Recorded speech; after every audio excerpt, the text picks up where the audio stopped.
20th, 2023 meeting of the Planning Board. First, we'll take a roll call to introduce board members and staff. Kate? Here. Josh? Here. Chris? Here. And I am here. Oh, it looks like Phil is here. Hi, Phil. I am joining. I'm here. All right. There we go. Let me go back to my page here. Okay. This meeting is recorded by Westwood Media Center and broadcast live on local cable television Comcast Channel 12 and Verizon Channel 42. Meetings are also live on the Westwood Media Center's YouTube channel. If you're interested in joining the meeting via Zoom, you can find the login directions in the Planning Board meeting notice that is posted to the calendar section of the town's webpage at https://www.townhall.westwood.ma.us/. We will begin the meeting with only the board members and staff unmuted and on video. As the chair recognizes individuals to speak, we will unmute them. Board members may choose to mute themselves when they are not speaking in order to minimize background noise. For applications, the chair will first invite the applicants to address the board and give a presentation summarizing what is being requested. Board members received the application materials prior to the meeting and will have reviewed them. Board members may ask questions during and following the presentation. Staff and outside experts will provide comments to the board. If the issue includes a public hearing, the board will then proceed to the public comment portion of the public hearing and will restate the instructions. In this remote meeting format, residents and guests may participate in several ways. Attendees should raise their hand and wait to be unmuted and recognized to speak over the Zoom meeting application or from a telephone dial-up. We will be able to hear you but not see you. Additionally, comments may be submitted by email or regular mail prior to the meeting. When we come to that part of the meeting, I will remind everyone of the process. Following the public comment portion, the board will deliberate and make a decision or continue the hearing to a specific future date. All remote meetings require that votes be taken by roll call. When a motion and second has been made, the chair will ask if there is any further discussion before proceeding to a roll call vote and will then restate the results of the vote. Okay. Elijah, do we have any changes to the agenda? Yes, I would ask if we could take 425 Providence Highway first. We have a brief update from the applicant, if that is all right with you, Chair. It's fine by me. Procedurally, do we need to vote on that, or can I just say that's fine? I believe you can just take that out of order. Okay. Yes. Yeah, I'm amenable to that unless any of my colleagues has an objection. I don't see any, so sure. Let's take 425 Providence Highway. All right, I just promoted the applicant as a panelist. Excellent.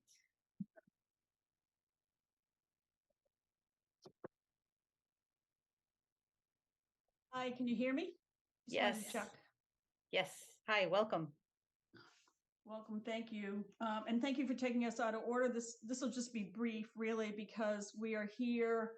This is for Mercedes of Westwood on Providence Highway, and I am representing the dealership and its owner, AMR Holdings. And I do want to request a continuance, but I also wanted to give the board an update as to where we are. The last time I requested a continuance, we did not have the architectural review package in. We have since received that. We are working on the comments, and I'd like to call on Shane Oates. I do have a couple questions before I do that. One of the comments in the architectural review was for a materials board. And given that I'm so used to doing materials boards in person, I'm wondering how you want to handle it. Should we send it directly to the peer reviewer, or should we send it through town hall? I'm not sure. That's a great question. I'll defer to Nora and or Elijah on that. So we have, during COVID, accepted material boards at town hall and also sent an electronic version of the material board to all of the board members, and then allowed anyone to come in and view the not Town Hall, but Carby Street, come in and actually view the board if they want to see the materials in person. Okay, so, so I send it, so, So if you send it to Elijah at 50 Carby okay, Street, perfect, okay. then he can invite Yeah. the peer review consultant and the board members to stop by and see it. And then we'll also take a photograph and upload that as a Okay, electronic perfect. version. Okay, perfect. And then my other question is, and this may be, I may have to reach out to Eliza separately on this. For this application, not only do we have EIDR review through the planning board, but I also believe that we're gonna have a amendment to the special permit that allows this use on this site. And I just wasn't sure about the timing for that. So, and that's before the zoning board of appeals, so it's a different board, and I apologize for addressing this at a planning board hearing and not a ZBA hearing, but I just thought I'd ask that question. That's fine. So the ZBA will defer to the planning board to do its review first and establish any conditions. And then the ZBA will review the use. You can certainly apply to them at any time. And if the planning board hasn't acted yet, what they will do is they'll just make it a condition of the ZBA approval that you meet any conditions that the planning board has in Okay, its great. approval. Great, thank you. Shane, was there anything that you had that you wanted to ask? You're muted, so I didn't know whether or not there was anything that you wanted to ask about. No, I just wanted to update the board, let them know, the architectural peer review. We've made a first pass through, and I think we're going to be able to address all those comments. Same with the civil comments from, Phil at Beta. Those are a little more intense. So we're making our way through some drainage revisions and upgrades. And we're hoping to, have those in the next week or two. I just wanted to give the board an update to let you know we're not just sitting around. The question I did have is, I believe maybe the next hearing would be on the 4th, so obviously there wouldn't be a hearing then. What I'm wondering is, how far in advance, 2 weeks in advance of a hearing, should we plan on getting all our materials to the peer review engineers? I just want to get a timeline so that we can back calculate when we want to submit based on a meeting date. Yes, so 2 weeks in advance is what's recommended. The board's next meeting is on July 11th. So in order to get 2 weeks in advance of that meeting, you'd pretty much need to have everything into the peer reviewer next week. If you Yep. don't feel that that's achievable, then you would be continued to the board's next meeting. Okay, and that's 2 weeks after the 25th? It's not, August it's 8th. August 8th. Okay, August 8th. So July 11th or August 8th, and we'll back Right. calculate a couple weeks. Okay, yeah, I believe 2 weeks is next Tuesday, so we'll see what happens here in the next few days. Thank you. Well, the board will have to make its decision tonight, which date to Okay. continue this hearing to. Okay, I think we would request July 11th, understanding that it might be tough to get the materials by next Tuesday, but we can come and continue it again at that hearing if we don't have everything.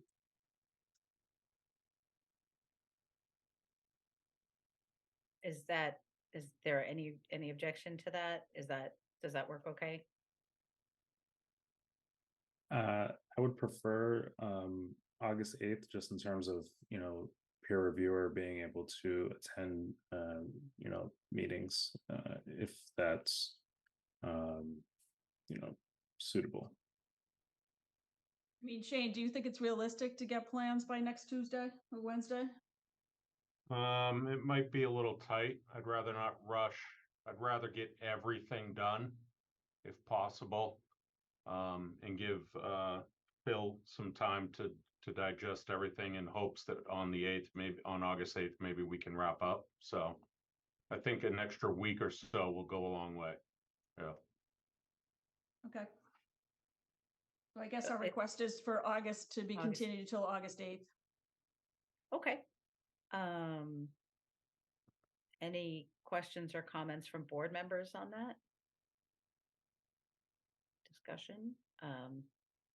So Nora, this is technically a public hearing, even though we're going to continue it. I need to take public comment, yes? Yes, I think you should, Okay. yes. Okay, so seeing no comments or questions from the board, anything from staff at this point? No. Looks like, no, okay, then I will open the floor up to public participation. If anyone would like to comment, please raise your hand. Oh, Phil, you have your hand up. Just a quick question. Madam Chair, I've since reviewed the video of the May 22nd. I just want to make sure that I can participate. Yes, you Okay, can. thank you. So there's an affidavit that Elijah will send for you to sign. That'll be fine. Thanks. Great. Thank you, Phil. Okay, if there is anyone either on the phone or in attendance that would like to participate, please either type your question into the Q&A or raise your hand and we will move you and allow you to speak.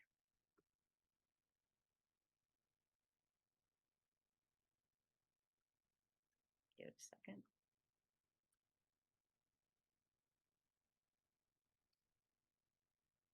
I See any don't see raised hands? anything. Yeah, no, I don't see any raised hands, nor do I see anything in the Q&A. So I think at this point, I will take a motion to continue this to the August 8th meeting. So I'm So moved. second. I think you need to, think you need to read the motion so that it's clear to people where it's a remote meeting Right. and where they download the Zoom link. Do you have it, Chris? I can put it up.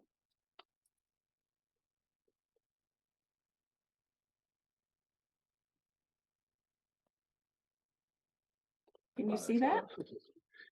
I move that Yeah. the planning board continue the public hearing for environmental impact and design review EIDR approval for 425 Providence Highway as described in the application therefore submitted to the planning board and filed in the office of the town clerk on April 14th, 2023 to Tuesday, August 8th, 2023 at 7 p.m. via Zoom, where a Zoom link and associated call-in numbers will be provided on town's calendar on the homepage at https://www.townhall.westwood.ma.us/. Second. I have a motion and a second. Any further discussion? Just one point. So, Phil, you should not vote on this continuance. You should vote on the application after you've signed the affidavit. So you should abstain from this vote. Understood. Thank you. Thanks, Nora. All right, I will take a roll call vote. Phil, That's easy. I abstain. Chris, Yes. Josh, Aye. Kate, Aye. and I vote aye as well. Thank you very much. Shane and Paula, we will see you on August 8th. All right, Thank you, everyone. Thanks. Were there any other changes you'd recommend to the agenda, Elijah, or shall we move on to 22 Everett? No other recommended changes. All right, with that, then let us take up 22 Everett Street, the application for a special permit in the MUMFROD district.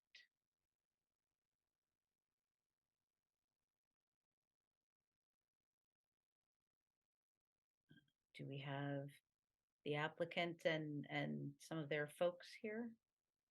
Yes, so I just promoted one of them and I see a few others as well.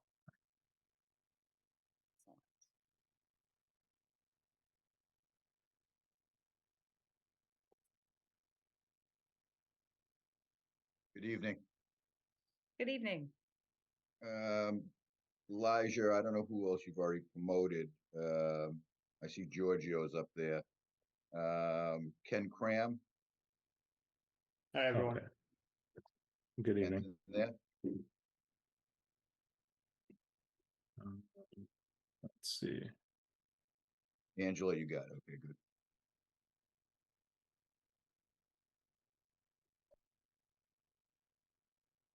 Is that it for your team? I think that should suffice for now. Oh, okay. There's Zachary Richards. Oh, yeah, you can, yeah, Zach's good. I'm trying to see who's on you. I would promote Zach. Okay. Good. Mike McKay too. Oh, I didn't see him on the list here. All right.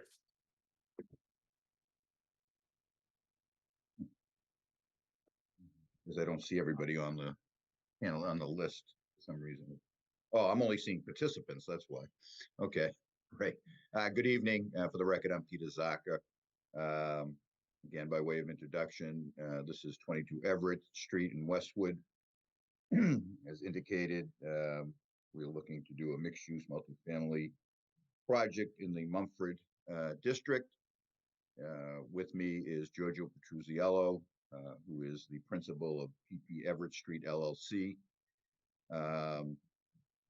You also have Mike McKay, who's with McKay Architects, project architect, Ken Cram, director of traffic engineering with Bayside Engineering, and with Bowler Engineering, Angela Beto, who's the design engineer, and Zachary Richards, who's the project manager.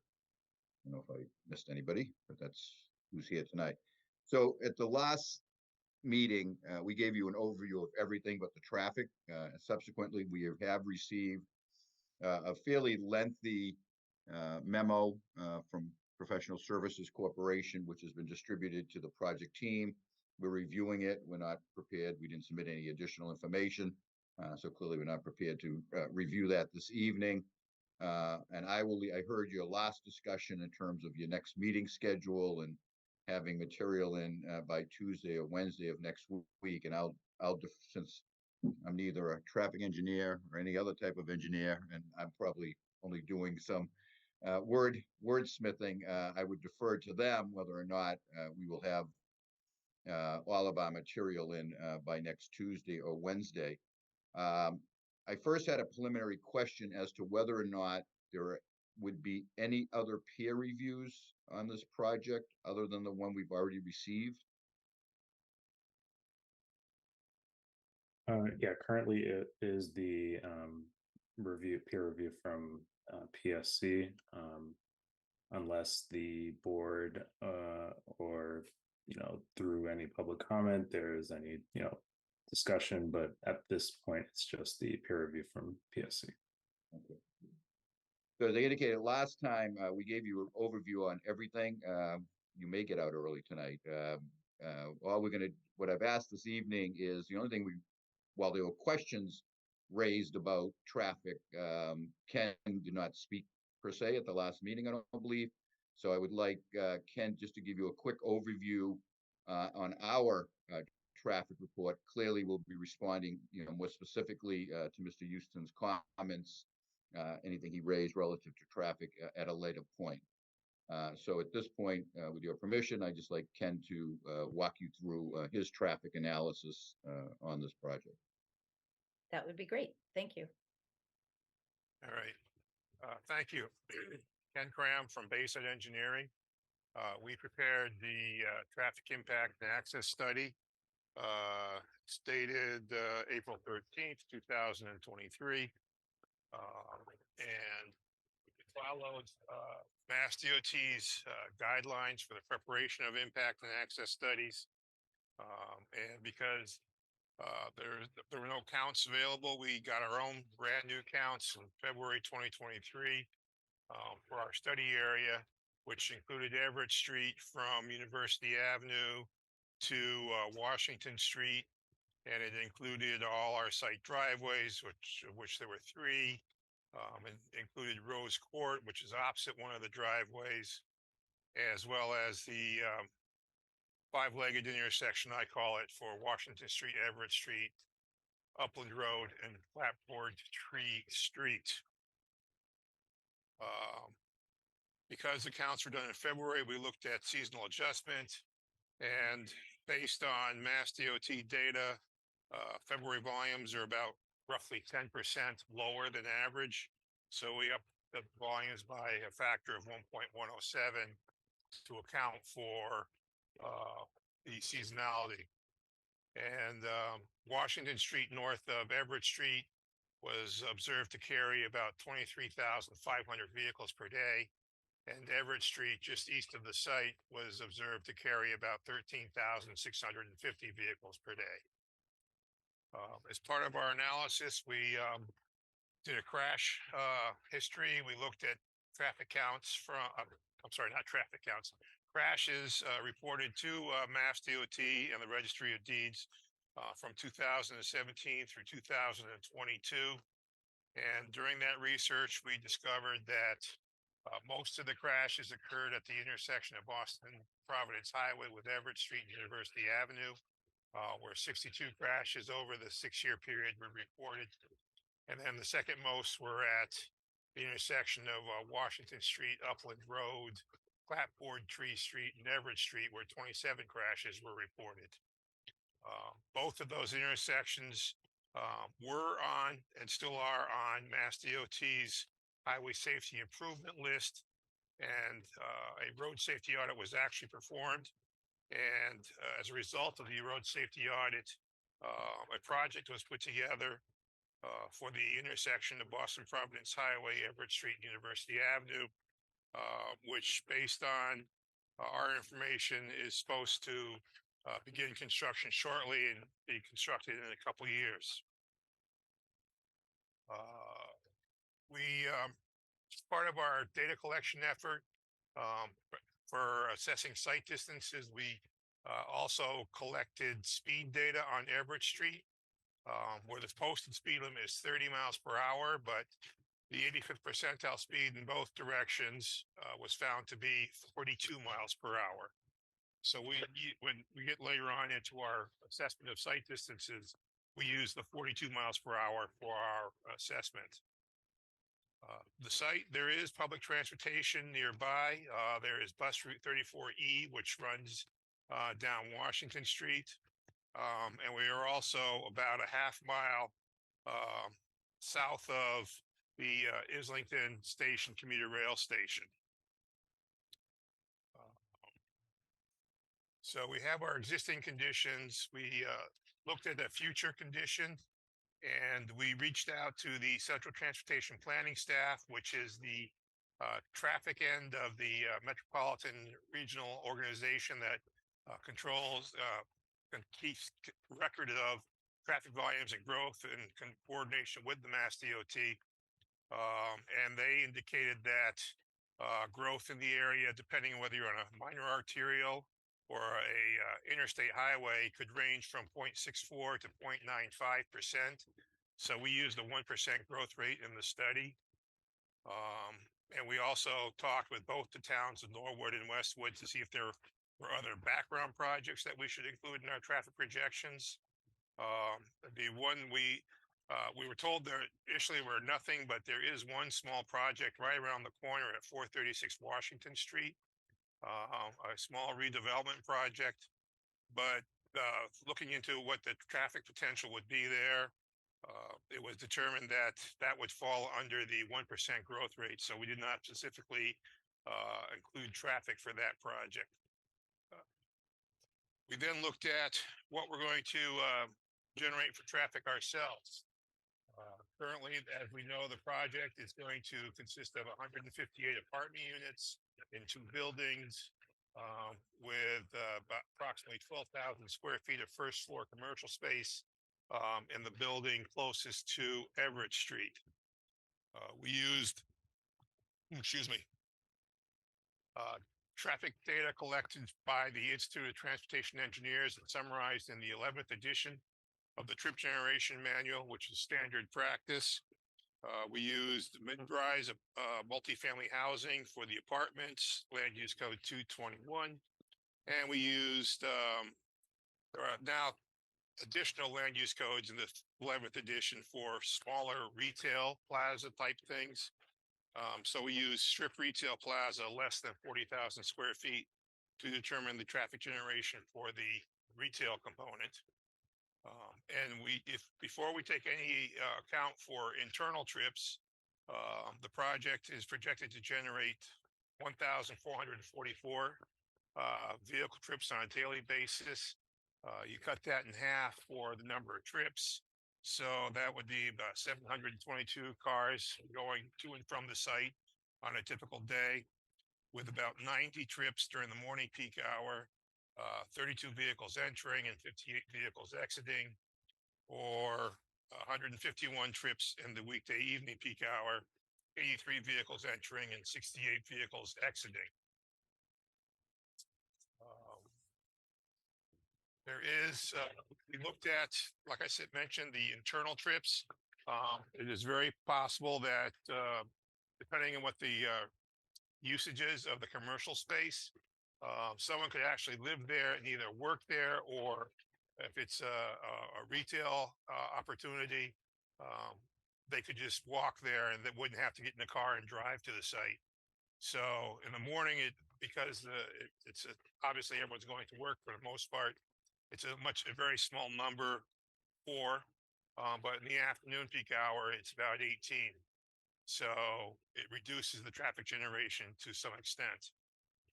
So we also then looked, the next step was to look at trip distribution. Where are the traffic coming to and going from?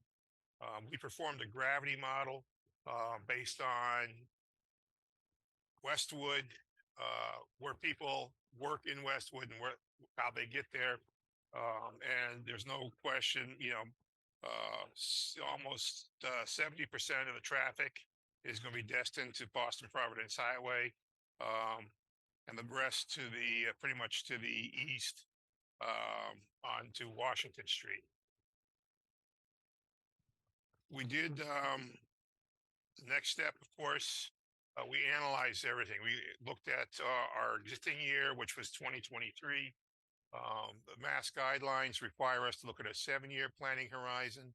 So we looked at 2030 for a no build condition and 2030 for a build condition. And overall, even though there is a fair amount of volume on there, we have relatively small impact overall. Tables 11 and 12 summarize the 12 and 13 actually summarize all the signalized level of service analyses.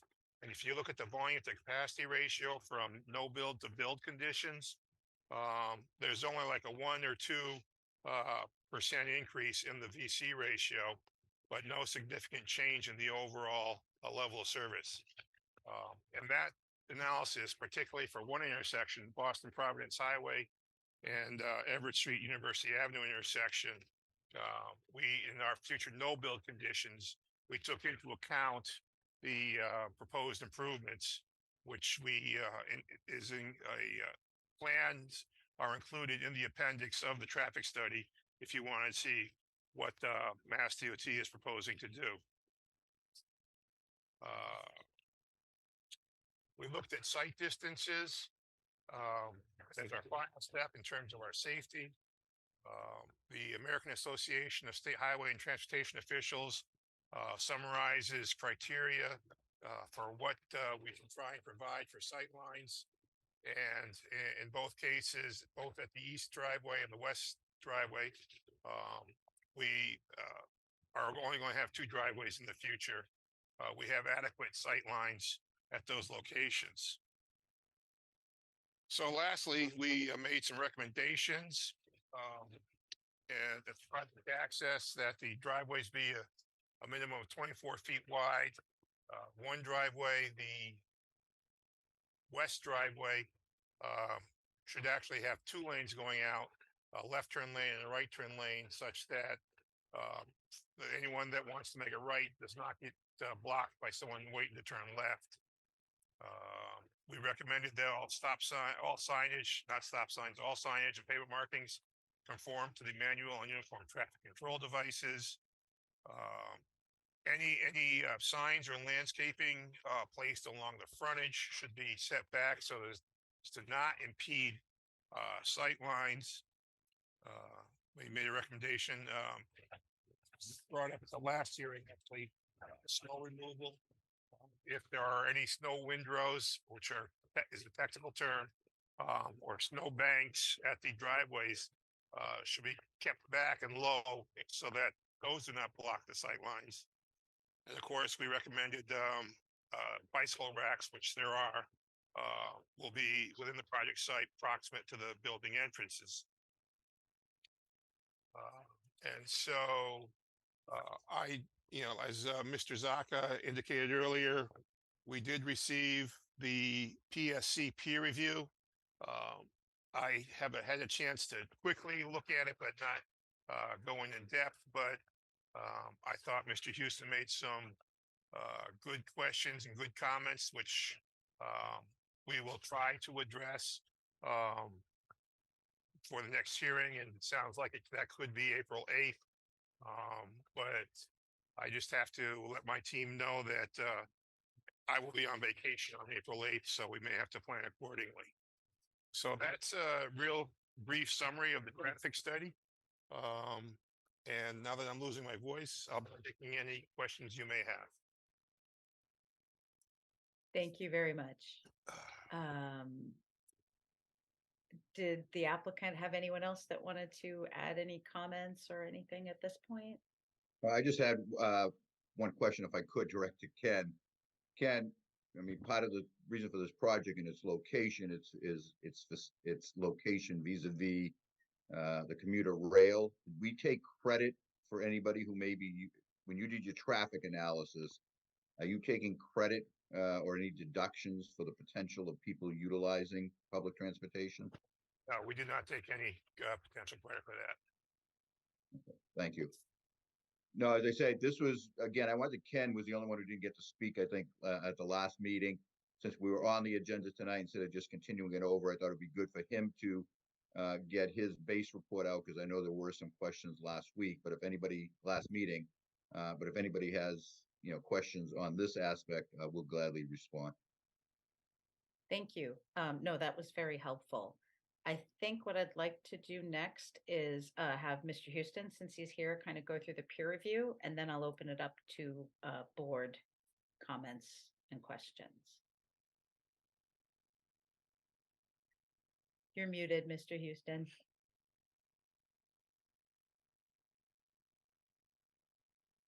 That should be better. Yes. Yes. Thank you. All right. Thank you. Sorry. I'd be most pleased to do that. It's rather lengthy, so I'm going to try to just hit the highlights, and it will be more meaningful when the applicant gets a chance to respond to the questions. But starting off with comments 4 and 5, noting the hazardous materials on the site, we did ask a question of what sort of procedures would be used for dewatering during construction, not to disturb any hazardous materials. In comments 6 through 8, we've requested 3 additional test pits to substantiate the design of the infiltration facilities. In comment 11, we asked for some cross sections and details for the construction of the underground infiltration facilities. In comment 12, we noted that there is some surcharging of these facilities.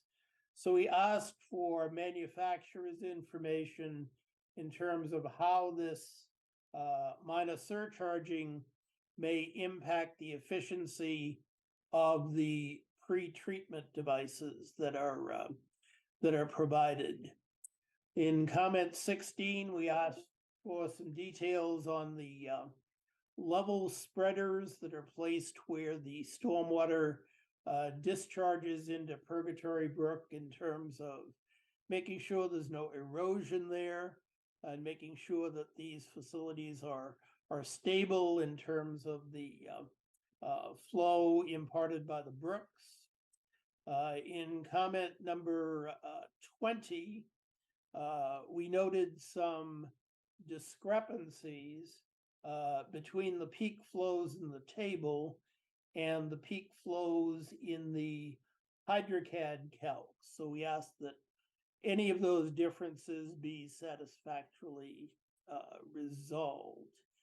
In comment 21, we asked for information about the waste management practices for the dog park, because it's very close to the edge of the stream, and we didn't want any impacts on the stream resulted from the activity of the dog park.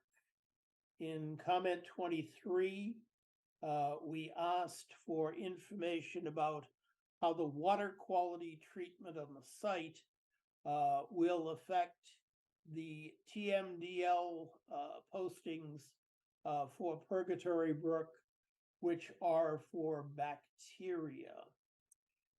Comment 27, we asked for some pipe sizing calcs, that's drainage pipes. In comment number 33 through 34, we asked for some additional erosion control provisions. The stormwater report submitted goes through the Massachusetts Stormwater Standards. The project is in general compliance with those 10 standards. However, there are some minor refinements in comments 37 through 46. We asked for some revisions and corrections to the total suspended solids calculations or TSS calculations. Comments 50 through 55. We had some comments on the erosion control provisions. And comments 63 through 67, we asked a number of questions about the site lighting system. Comment 68, we asked for a clarification on the intent for solar panels. It seems as though it was represented that they would be provided, yet they're not shown on the plan. So I'm not sure whether that's just a future provision. So we asked for clarifications. In comments 74 and 75, we asked for consultation with the fire department about the fire protection provisions. In comments 78 through 82, we had a number of comments on the sanitary sewage and private utility installations on the site. In comment 84, we asked for a structural engineer to evaluate the existing stream crossing bridges that are going to remain in place and be reused. And in comments 85 through 88, we raised a number of questions about carbon monoxide, ventilation, and fire protection requirements for the parking garages, which are located at ground level underneath the residential units. In comment 89, having gone through the traffic study, and I think most of this traffic study we didn't have comments on, but one thing we did notice, and this is potentially serious, relying on the Bayside calculations for the intersection of Washington Street and Everett Street. That's the portion of the intersection that's on the site side of the railroad tracks there. Their projections are that the line of vehicles at that intersection, it's called the queue of vehicles, for both the average queue and the 85th percentile queue, the queue of vehicles from that offsite intersection extends back all the way across the site and blocks both of the site driveways. That means during peak hours, vehicles can't turn in and out of our site without fighting their way through a line of stopped vehicles. So we were concerned about that. We had suggested that Bayside look into whether there could be pavement markings placed there, saying do not block the intersection.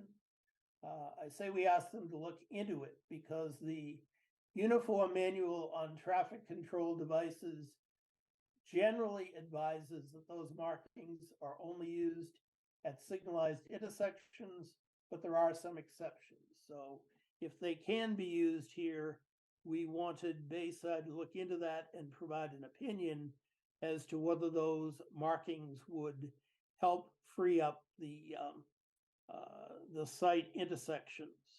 In comments 90 through 91, we had some comments on parking management. we did an independent evaluation, again, using ITE data of the peak parking demand.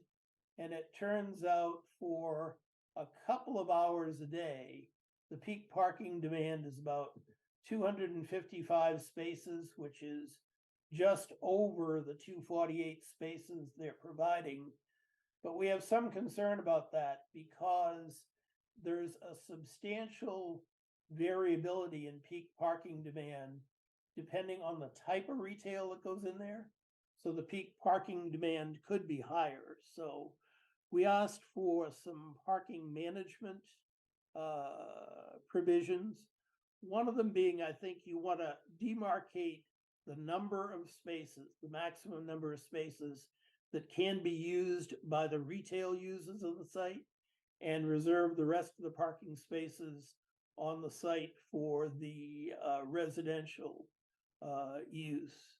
In comments 92 through 96, we had a number of comments on on-site circulation, for example, of accessibility by fire apparatus, accessibility for dumpsters, which aren't shown, loading spaces for the retail. If there's retail space here, there have to be loading provisions, and there are no loading spaces shown. The other type of loading space that is also not shown, we need some loading spaces for residential move in and move out. So you'll need at least one, maybe two spaces that can be used by people either moving in or moving out of the residential units, and they're not shown. In comment number 98, we asked for some transportation demand management measures. Those are measures to try to minimize the amount of traffic that occurs during construction.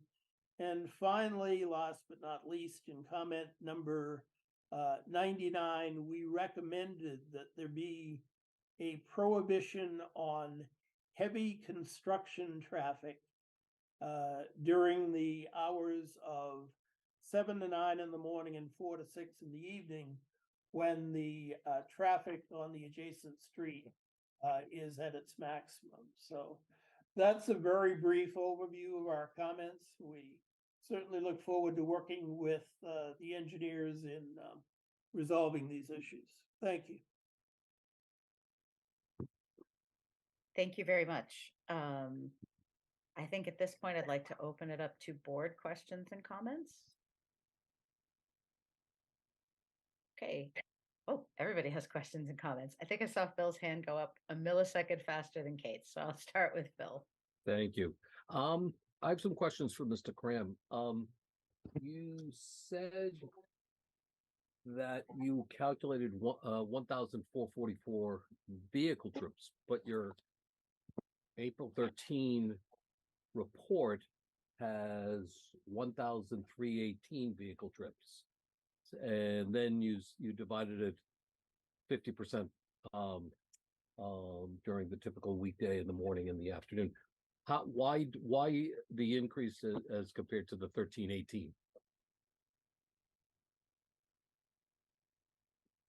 As I indicated, is the potential for internal shared trips between the two uses. So if we didn't take into account any shared use, then you'd have the higher number, the 1,444. Okay. But based on ITE methodologies, we could technically take a credit of about 126 to get it down to the 1,318 number. Okay. When you say methodologies to get you down to the 1318, what do you mean by that? What exactly is that? Well, the Institute of Transportation Engineers has developed a methodology based on the historical data.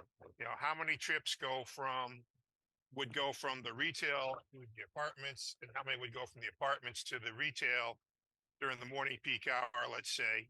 And based on those percentages, whichever is the lowest between the two is what we would use as the potential internal shared trip calculation number.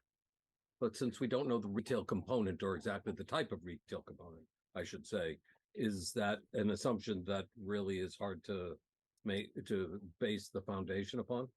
No, because it's pretty much standard across the industry. And the number, and again, the numbers, like I said, we're talking 4 to 18 trips during the morning and evening peak hours. So we're not talking a huge number during the peak hours. You say that you have a 70-30 ratio of the trips the exiting going to Providence Highway versus Washington Street. And since the exits are all on Everett Street, how did you come up with the 70-30 ratio? Again, we developed a gravity model based on data for Westwood residents of you live in Westwood, where do you work? And then we looked at that and, basically did a gravity model to come up, do the math and say what the numbers were. And roughly it came out to be about roughly 70-30. You would agree, though, then, since the driveways on Everett Street would have to take a left to go down to Providence Highway, which is going to be the difficult method of exiting, that's going to cause greater queuing and backup on the property. Is that fair to say? Correct. And that's why primarily for the major site driveway, which I call the west driveway, that's why we said provide a left turn lane and a right turn lane coming out of that driveway. But if the left turn lane is based upon a 70-30 ratio, if that ratio is just a little bit higher, 75-25 or something else, isn't that going to cause a real traffic bottleneck right in that area? No, not if you go from 70 to 75%. If we had 100%, I don't think it would be that much difficult. That much different in terms of the impacts. Okay. How does you calculated the vehicle speed? How does the vehicle speed, if it's decreased, impact your analysis? So for the sake of argument, if we have the vehicle speed, which I think you said east of the site is 37.6, and the 85th percentile is 42. If that drops, that would give an indication that there's greater congestion in the area. Fair to say? Possibly. Why it could wouldn't be it? that there could be enforcement out there, and let's police make doing their job. Yeah, but let's make the assumption that enforcement is going to stay static. It's going to be continued. If you have the average speed drops from 37.6 to 15, you would agree with me that is because of greater congestion. Is that fair to say? That's one possible, yes. Okay. You would probably say that's a likely result that's coming out. Agreed? I'd say it's possible. Okay. Does the proximity of the driveways to the intersection change what should be done on each respective driveway? In other words, if you take away the ability to go down to Route 1, does that change any of your analysis? In other words, if you exit and you don't go to the left, Then and everyone's turning right, and you would have a larger impact at the Washington Street intersection with Everett Street, and the traffic would have to find other routes if they're going north or south. Primarily what Boston Providence Highway does, instead of going to Boston Providence Highway. Well, of course, obviously they're going to have to go to a different direction. But I guess my point is, cutting the queued traffic at that intersection is in itself going to be difficult. And my question is it alleviated by eliminating the ability to go to Providence Highway or not? Is that from your perspective or not? No, because if you make everyone turn right, then you're going to add to the queue. You're Any adding to the queue. queue, but you're eliminating the cutting of the queue or going across the queue to take the left and go down Correct. to Route 1. So that's what I'm interested in is how do you take that into account? How do you make that determination? What should we look at to make a determination as to whether it's appropriate to go down to Route 1 or not go down to Route 1? That's a good question. Okay. I mean, you're You're the trying, traffic expert, not me. I'm just trying to, I'm saying to myself, if you have a 70-30 ratio and much of it, 70% of it, according to your report, is going to be essentially cutting across the traffic to take the left, that strikes me as that's going to be more disruptive as compared to not. And that's why, but I could be wrong. And I'm trying to see how that is going to be impacting the entire traffic. Because I have, you know, I just think the traffic situation here, I love the project, but I think the traffic situation and your conclusion that the project will not have a significant impact on motorist delays and vehicle queuing, I said before, count me as skeptical, but I found that it is, especially now. Let me make sure I understand. There's no historical data from the existing site. Is that right?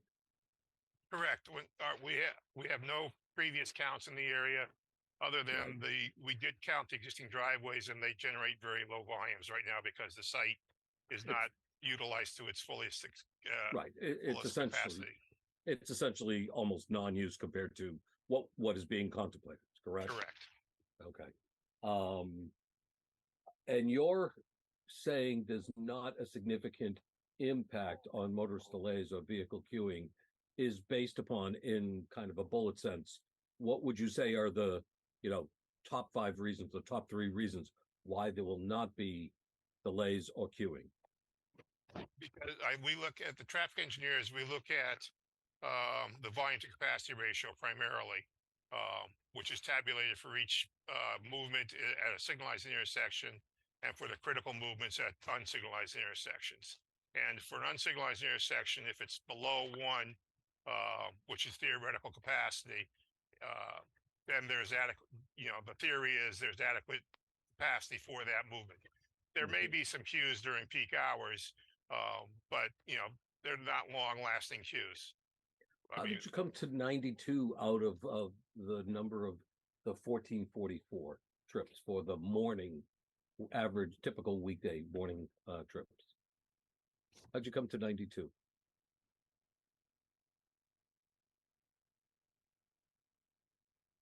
Well, I don't have a 92. Oh, maybe I wrote it down incorrectly. In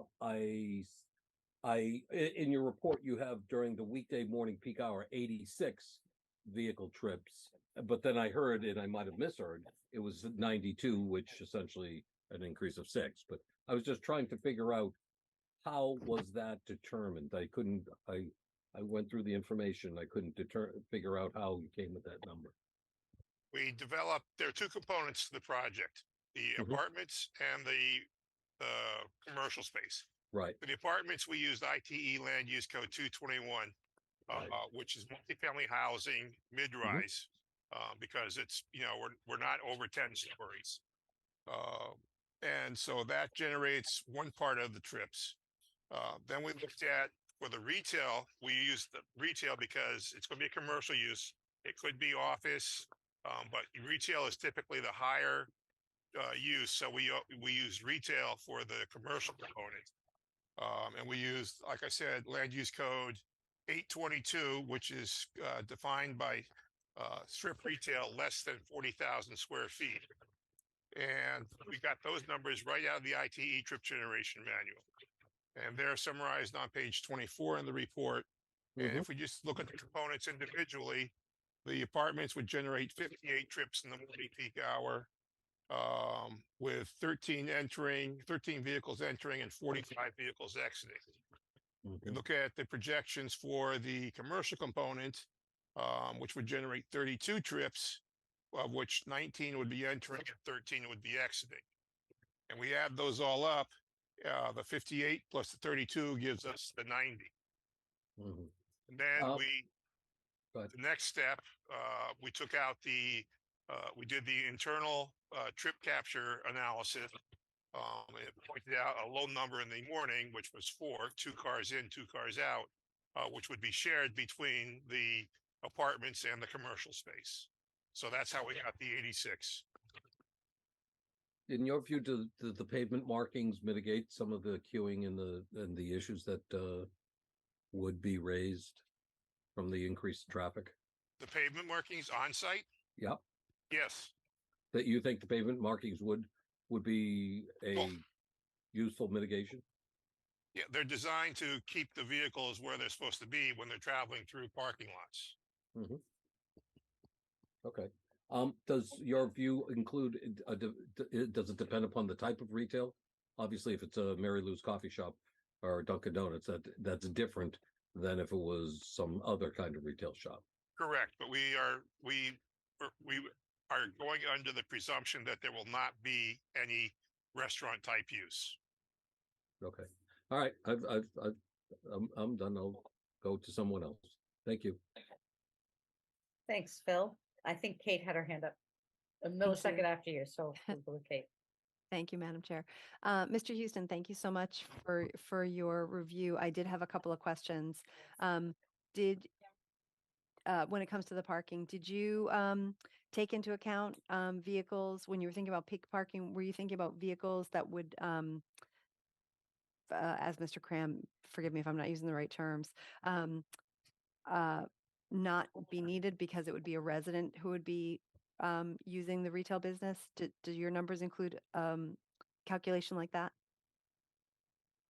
We did not apply an internal capture rate to the parking. No, that's not conventionally done. What we did is we figured out the peak parking demand, and there are tables in the ITE parking generation manual, which indicates how the peak parking demand is spread out through the day. The residential parking demand peaks at night when everybody's home, and the commercial component peaks during the afternoon usually. So we took both the residential and the commercial components, we added them together and identified when the peak hour occurred. And that table is in our report, and it peaks out, as I said, at about 255 spaces, just a bit under the total number of spaces that are being provided. We also used these shopping center values, which is what Bayside used for their trip generation. We used that same land use for the peak parking demand, but I would raise the concern depending on what type of retail use goes in there. The peak parking demand could be totally different in terms of the magnitude, and it could occur at a different time of the day. For example, Mr. Cram indicated they're not going to have a restaurant, but let's say, for example, you had a coffee shop. That's kind of a worst case because the peak parking demand for the commercial use and the peak parking demand in terms of the residential use tend to overlap in the early morning. So the parking demand is subject to substantial variability. On an average, it's going to work, but it also might not. Understood. And so I can't help but make a joke here and say, it could also be a gym and nobody goes there at all. Now I'm going to have to check my membership. It's expired. Right. But I was curious if you, and I appreciate, I just want to make sure we're apples to apples. Mr. Cram had not taken into account the proximity to MBTA options for residents and employees.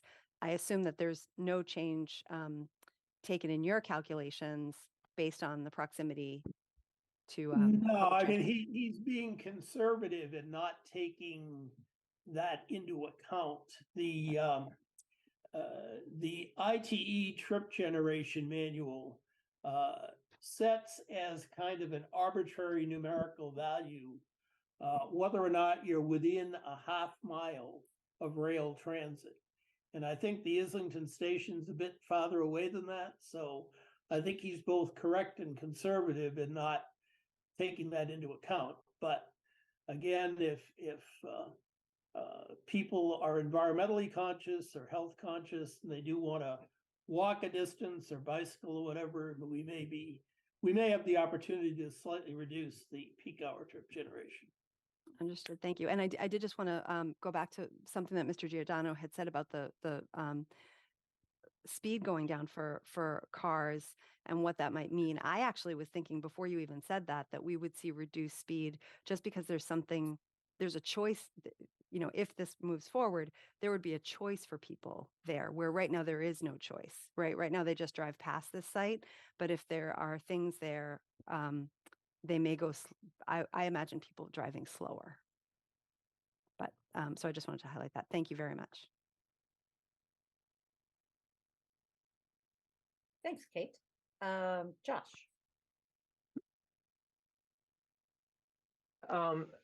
My question's sort of related to the traffic, in so much as like, have we connected with Norwood, who owns the street, correct?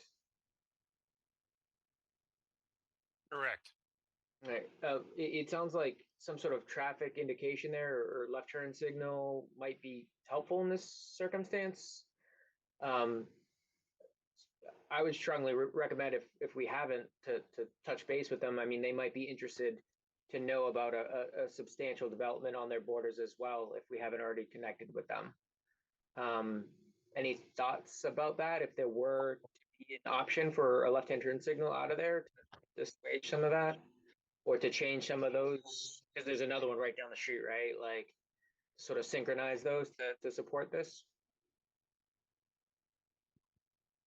There's a couple hundred feet between us and the other signal. And if we just looked at, we would have to look at it as our own driveway, possibly coordinated with those driveways.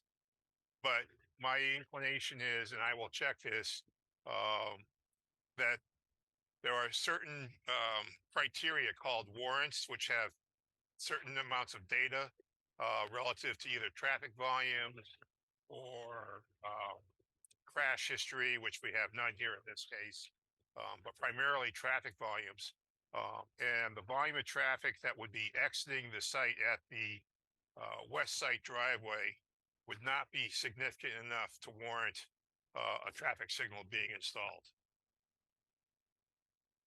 But it's something to consider. From the sounds of it, that might help support your assumption that people are going to go towards Providence Highway instead of to Washington, right? Like, because if I was coming out of there, I would go to Washington every time, which isn't really designed for that either, right? There's a lot of traffic going that way.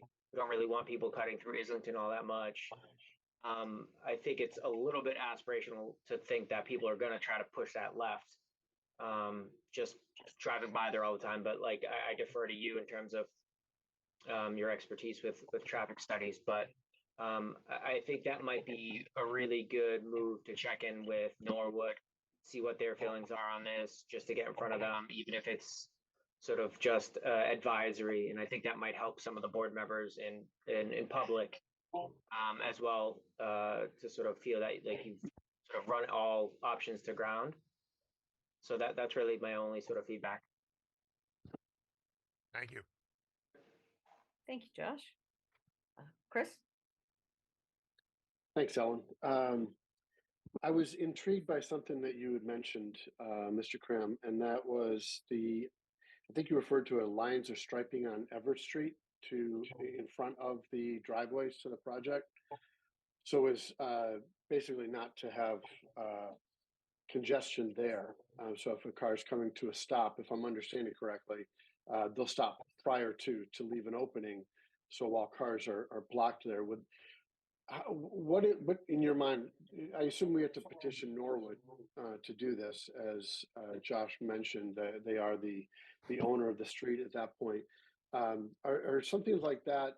It seems like I've seen them, but I really don't know how readily a town or municipality would agree to that.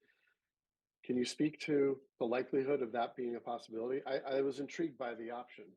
It is definitely a possibility. In my old city, they had them in several locations, and I would refer to this more as a mid-block type of location, as we are a driveway and we're not a public way. So I have seen it, but primarily it's for public ways. But it doesn't hurt to ask the question. And is it solely Norwood in charge of this particular, or would it be a county situation since Everett Street is in uh, both towns, Westwood and Norwood? Throughout its life, I live on Everett in Westwood, across Route 1. We have to find out the answer to that question.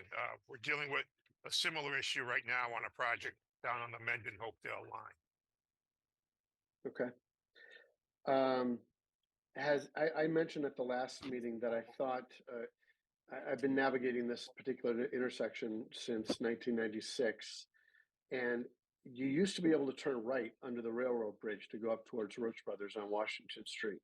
At some point, that was eliminated, and I'm wondering if petitioning for that to possibly clear out some of that right-hand lane queuing might be something worth looking into. I don't know if once they've made the determination, no turn on red, you can't go back on that or what, but that was a thought I had at our last meeting. I think we had, this is new zoning. No one has made comments about the train station usage.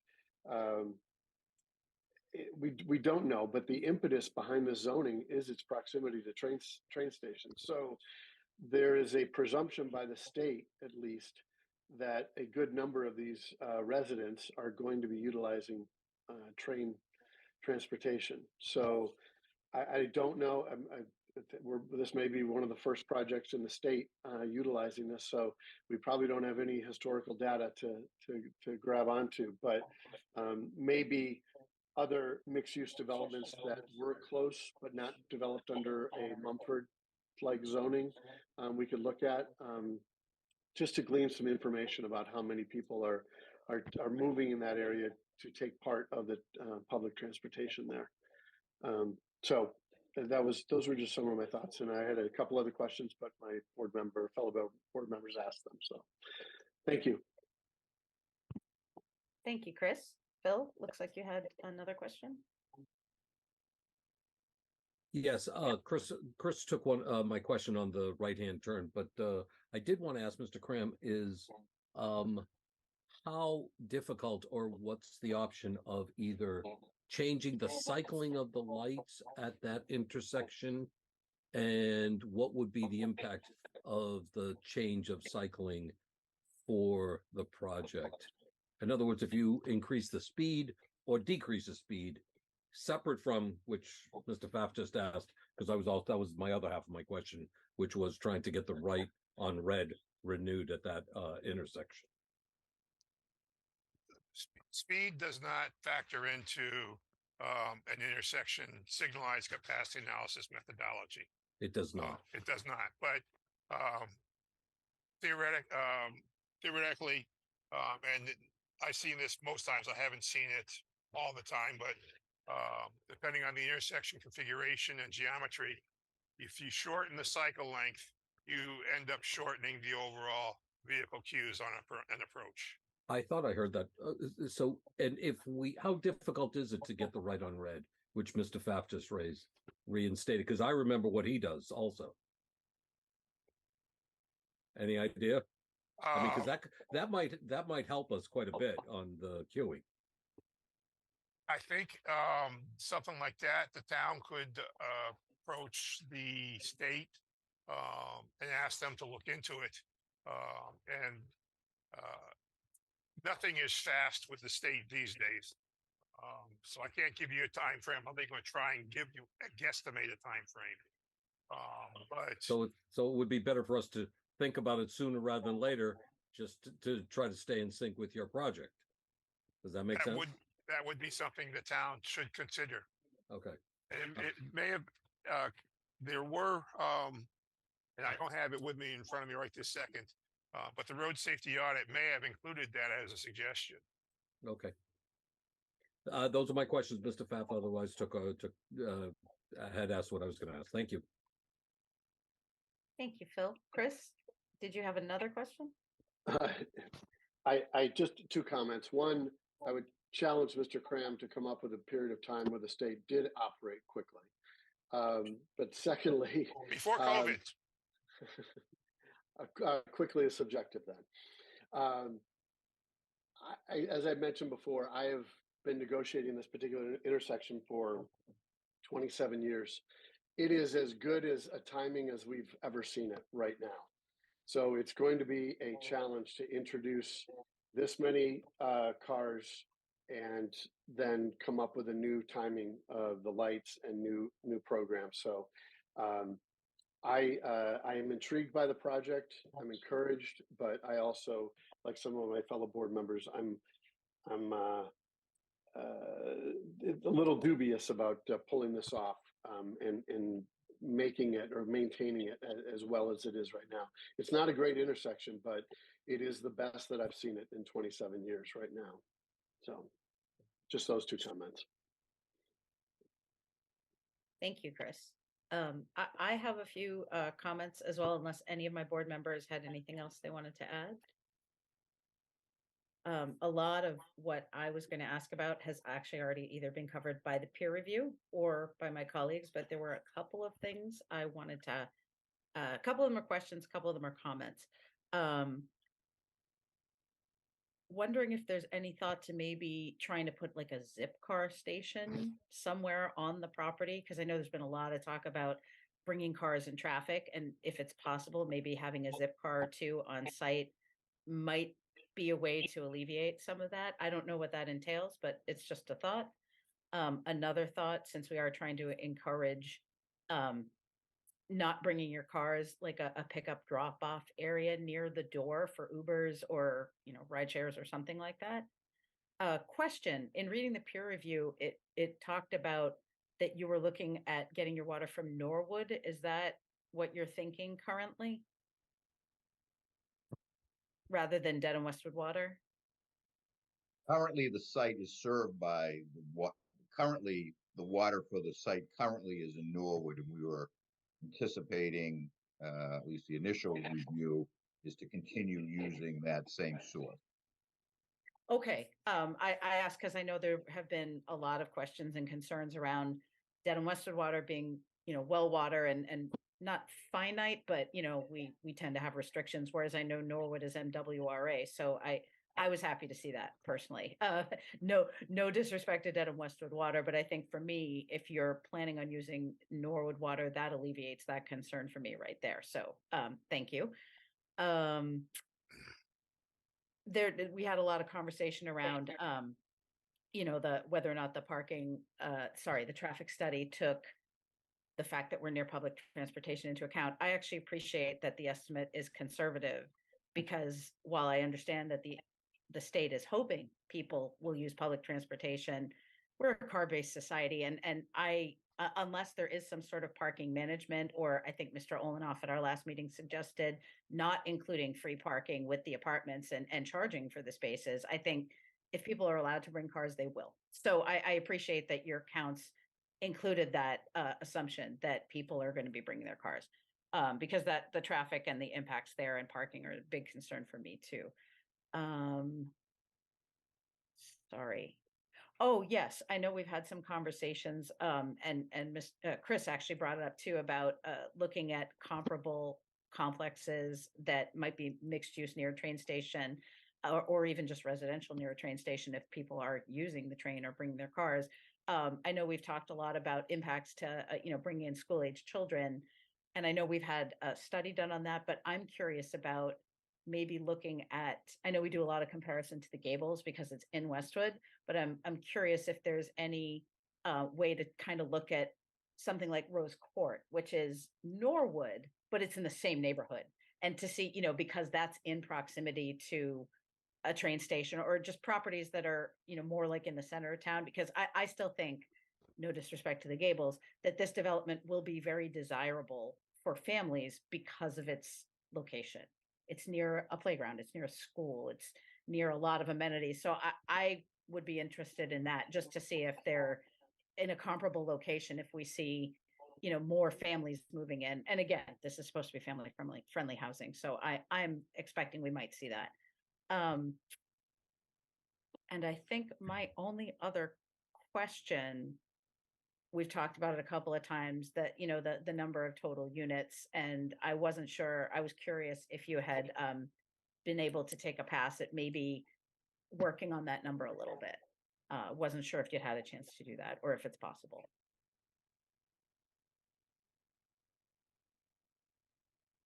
I don't know if anybody, you froze for a second, so I missed. I think can you repeat that question? You had frozen. Oh, sure. Sorry about that. You know, we've spoken a couple of times, or there have been questions from this board a couple of times about the total number of residential units and whether or not there was any way for you to revisit that. Because I think we all had some concerns about that density, and I hadn't seen anything come through, so I wasn't sure if you'd had a chance to take a look at that and see if there was any room for change there. Yeah, we have that in our notes, and we've been looking at that. We've actually, there's sort of this almost from a number of perspectives, because we also had requests to look at the variety or the number of the different size units, and it's sort of, if you do one, it offsets the other, and vice versa. So we're taking a look at everything, but there's not going to, I mean, in all reality, given, and I know I've talked ad nauseum about the additional economic issues with this particular site over others, there's not going to be any wholesale reduction. We don't see that at all. Okay. I'm not going to say there's not going to be any movement. I'm just saying there's not going to be a wholesale reduction. Understood. Thank you. I think that's helpful because I know that question's come up a few times. That is all I had. Did any of my colleagues, anything else trigger before I move on? Can I just add one thing? And because it was sort of, Ken said it, and it's in his report, and maybe it's something we have to develop sooner than later, is the TDM, Transportation Demand Management. A lot of the suggestions and some of the comments that were made by the board members today all go towards that. Clearly, we are aware of where the train station is, and we want to do everything we can for this project to encourage. I know Giorgio's been trying to have discussions with some of the abutting landowners to actually make it easier for people to access. So we may need to, and a lot of, you know, the ideas that were thrown out here today, be it a zip car, there is ways of encouraging people to utilize public transportation. You give them a better parking spot if you're going to leave your car there all day, et cetera. So we may want to develop that sooner than later, because I think it'll go to a lot of what has been said here tonight. Thank you. That's helpful. Phil, it looked like you had another. I just had one thought. Have we thought, or do we know, bus stop for picking up of school-age children? And I'm just thinking, how that could, especially given the timing of the morning peak, I think the afternoon is less likely, where that also could play a little. It's a short term, but I just know sometimes that if you tried to have a bus stop right there somewhere, it's going to be a challenging dynamic. And then the only other thing I was going to say is, if you lower the density, I think it's going to help with the traffic situation, and that would be something I would be an advocate for. So, but I also would like to be, I'd like to be apprised of how we would assess that bus stop situation. That's it. I've asked lots of questions. Thank you. Thank you, Phil. If none of my colleagues have any other questions or comments, I would open it up to our staff if they have anything to add. Yes. So I would just reiterate Mr. Houston's review. You know, the solar on the roof, the intent versus the actualization of having solar on the roofs, the marking at the site intersection for like do not block the intersection. Are there other examples that, you know, could be pulled from? I know like in Medford on like Route 16 as it approaches, I think it's Fellsway Parkway. You know, they have a something like that for the park there. let's see. Also, just reiterating the marking for the retail parking versus loading spaces for both commercial and residential. The stormwater concerns. I wanted to just remind the board that Conservation Commission will be taking this up on the 28th of this month. The Pedestrian and Bike Safety Committee will be taking this up on the 22nd, this Thursday. I think that's it. Also, I did like the zip car idea station. So if the applicant is interested in picking that up, as well as the ride share spots, that would definitely be able to promote some or less trip traffic, hopefully. Thank you. That actually, when I said staff, it reminded me, I did read through the staff comments that had been in our packet. And the one thing that jumped out at me was the note from Public Safety and Police that given the projected increase in traffic and calls, that the town should be cognizant of that and making sure we're discussing appropriate mitigation. And I know we touched on that at our last meeting a little bit, but I just want to bring that up again and make sure that that's still on the radar, and that because I know there was some note about that impact in the fiscal analysis that the applicant submitted, but it sounds like we may need to revisit that. So I think for our next time we discuss this, I think I would like to have a longer conversation about that, and maybe some more input from public safety prior to that next meeting, if they have any ideas or suggestions. But that one did jump out at me as a staff comment. So that's all I have. At this point, if there's no further discussion amongst us, I'd like to open it up to public participation. As a reminder, if you're in attendance and you want to speak, please raise your hand. Otherwise, you can type a question into the Q&A and we will read it and hopefully try to answer it. And I do see one hand up already, two. But Steve Olenoff would like to speak.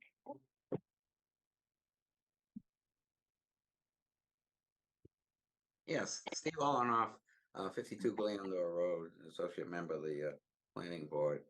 I want to expand upon some of the comments, particularly the peer review number 9495, other comments that have been made about deliveries and pickups and deliveries, which it's doesn't seem to be there's much thought given to that, particularly in the building, on the front building in that corner there. The entranceway itself is just not very pedestrian friendly at all. This whole section right there is not at all pedestrian friendly. You come out the door to where you live, and what's there? The handicap parking spaces where you have to walk between them to get to anyone that might be picking you up or dropping you off. Again, we want to encourage people to not have cars, which means that a friend, a relative, or an Uber, Lyft might be coming to pick up someone. Where do they stop? They have to stop at the end of those handicap spots. The people have to walk out between them in that hatched area, which is supposed to be where the handicap vans load and unload. So there's that conflict right there. And the cars that have to pull over and wait, they're between the cars coming around the corner and cars coming out of that garage entrance coming around the corner. So where does the FedEx truck, the UPS truck, the post office, and of course Amazon trucks, where do they stop to make a delivery? And when they're done, and while they're there, they're blocking half of the lane. They're in the way of the handicap parking, or some parking, or they're pulling into the handicap parking that's not occupied. It's not a very good situation. And then when they're done, how do they get out of there? How do they turn around? How do they leave? I don't think much thought has been given to that. You have the entrance right there to the garage. You have 4 parking spaces that are perpendicular to the exit and entrance to that parking garage. So those 4 cars are backing out into where cars are coming out of or going into the garage. again, coming around the corner or coming out from the building to the outside, and suddenly, right there, there's a car backing up into that garage exit. So that's not very good. And the pedestrian flow right there, there's a sidewalk coming down there. It just ends right there. If the people walk directly across, where do they go? They're walking between one of those 4 cars parked there. There's no curb ramp off that end of that sidewalk. There's no curb ramp on the other side. If there is, there should be a crosswalk there if you're connecting to the ends of 2 sidewalks, but that would be diagonal. It's not pedestrian friendly at all. It's not a pedestrian friendly entrance. The other entrance to the other building is not much better. I think not much thought has been given to how people come and go and how delivery trucks come and go. Thank you. Thank you, Steve. Looks like Tony Mullen also has his hand raised.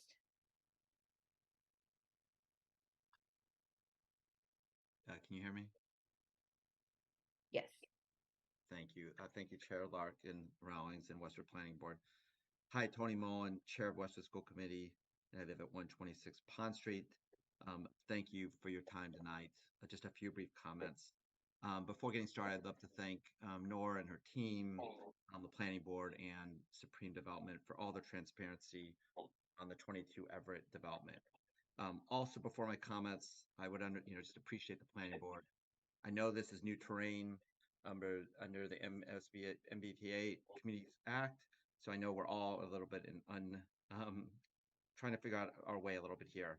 And I also would say, just before my other comments, is I do believe this development has the potential to support the Westwood Schools District's goal and priority of supporting a healthy and supported school community.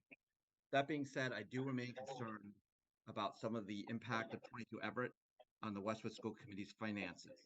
And I'd like to ask the consideration for 2 things from the Planning Board tonight. First, a few facts. I believe it's the fact that this will be the first development under the new Communities Act here in Westwood. And I think this echoes a little bit of Chris's perspective that we are trying to figure things out a little bit as we go. Second, I believe this will be the first development that has had 3-bedroom units. There's been a lot of comparisons to University Station, a lot of comparisons to Islington. I don't think these are fair impacts, given that this is actually, there will be 3-bedroom units. So I ask the Planning Board to think about that impact. Finally, I would actually also think about the fact that this development will be located in what many consider may be one of the best new facilities in the state of Massachusetts and in the country from facilities perspectives. There's a large body of research indicating when you build new elementary schools, there's a dramatic increase in the elementary size population, independent of any housing developments. Given these facts, I'd ask the Planning Board to consider 2 things today. First, I ask the Planning Board to request a separate fiscal peer review of the impact on schools. This is something I believe was done in University Station, and given the fact that this is a very different type of multifamily development, and given the fact that we have a new school, that we actually, the Planning Board, under its authority, which I believe is under its authority, actually have this impact. I believe Chair Rollins actually mentioned this, that this is actually, we need to be thinking about different types of comparisons, not only potentially Norwood, as she mentioned, but also high-performing school districts that are nearby that have considered other multifamily units, including 3-bedroom impacts. Again, I do not believe University Station impacts is actually a good comparison, and I would hate to go down a path of actually having the fiscal impact being dramatically worse than we'd impact.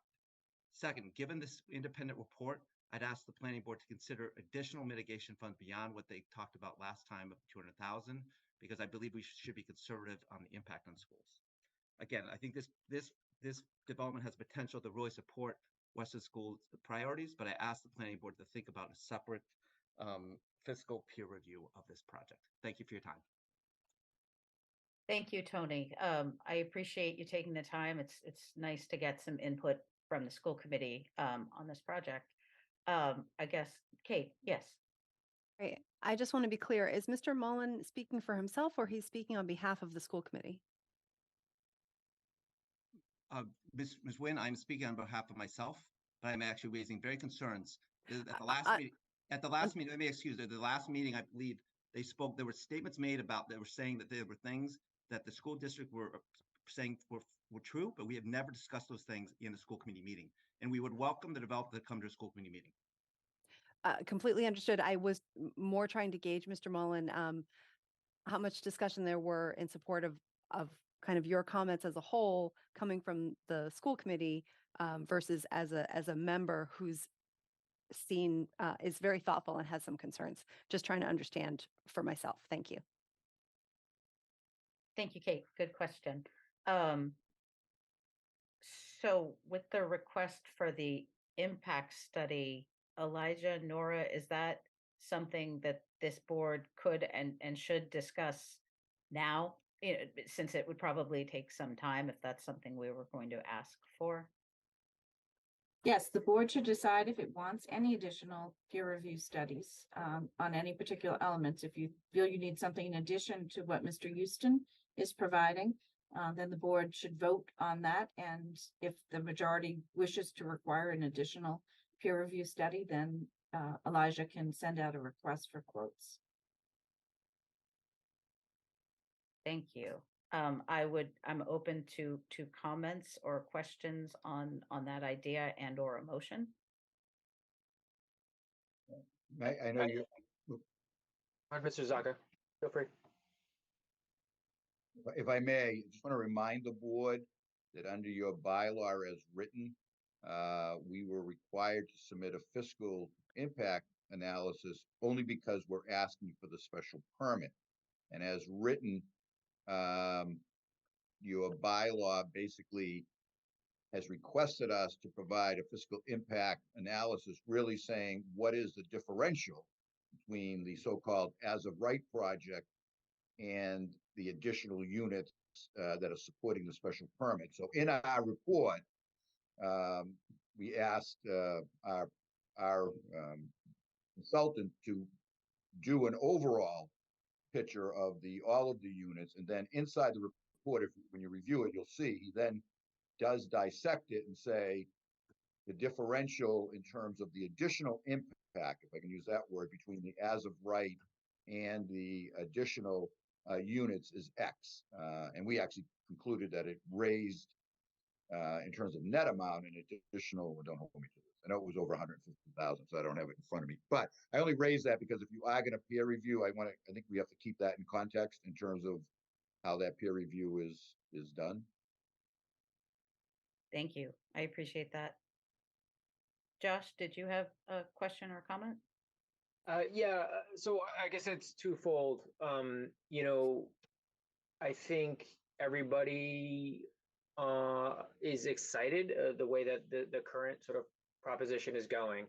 But from the get-go, I think we've all aligned that it's really important to engage the community, and the school committee is a large part of that sort of community outreach, community sort of involvement, right? That's been one of the preeminent concerns. So I would hope that Supreme Development would be supportive of assuaging any concerns that school board members or the school committee at large would have. So I sort of took what you had said as sort of a rebuff to that. Did I read that right? No, okay. I was talking simply what type of peer review is done. Typically on the last peer review, I think people have to look at your bylaw and what is, I know the peer review has to do the whole thing. In terms of meeting with the school committee, I don't think my client has any issue with that, but just to be clear, typically when they do a fiscal peer review that has to do with a residential project, i.e. children and impacts, the fiscal consultant reaches out to staff, the superintendent's staff, and reviews the data with them. So if you, in our report, that is reported that was done. But we don't have any, you know, if we I guess welcome, I'll use that word, the opportunity, if it's so desired, for us to meet directly with the school committee. But I just don't want anybody to leave the fact that this was written in a vacuum. There was staff talked to.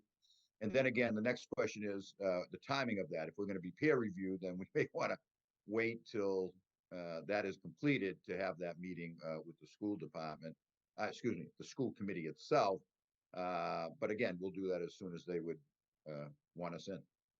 Yeah, and if I could just chime in here, Josh, you're correct. Since day one, not only for this project at 22 Everett, but even for Islington, having the community impact has always been number one for us. I know with the Westwood schools, it's very important. The children need to make sure this our study and the peer review, everything is hand in hand with the school committee. So I'm okay with the town finding a peer review to look at the school system to make sure everything is with 22 Everett Street, go in line with it.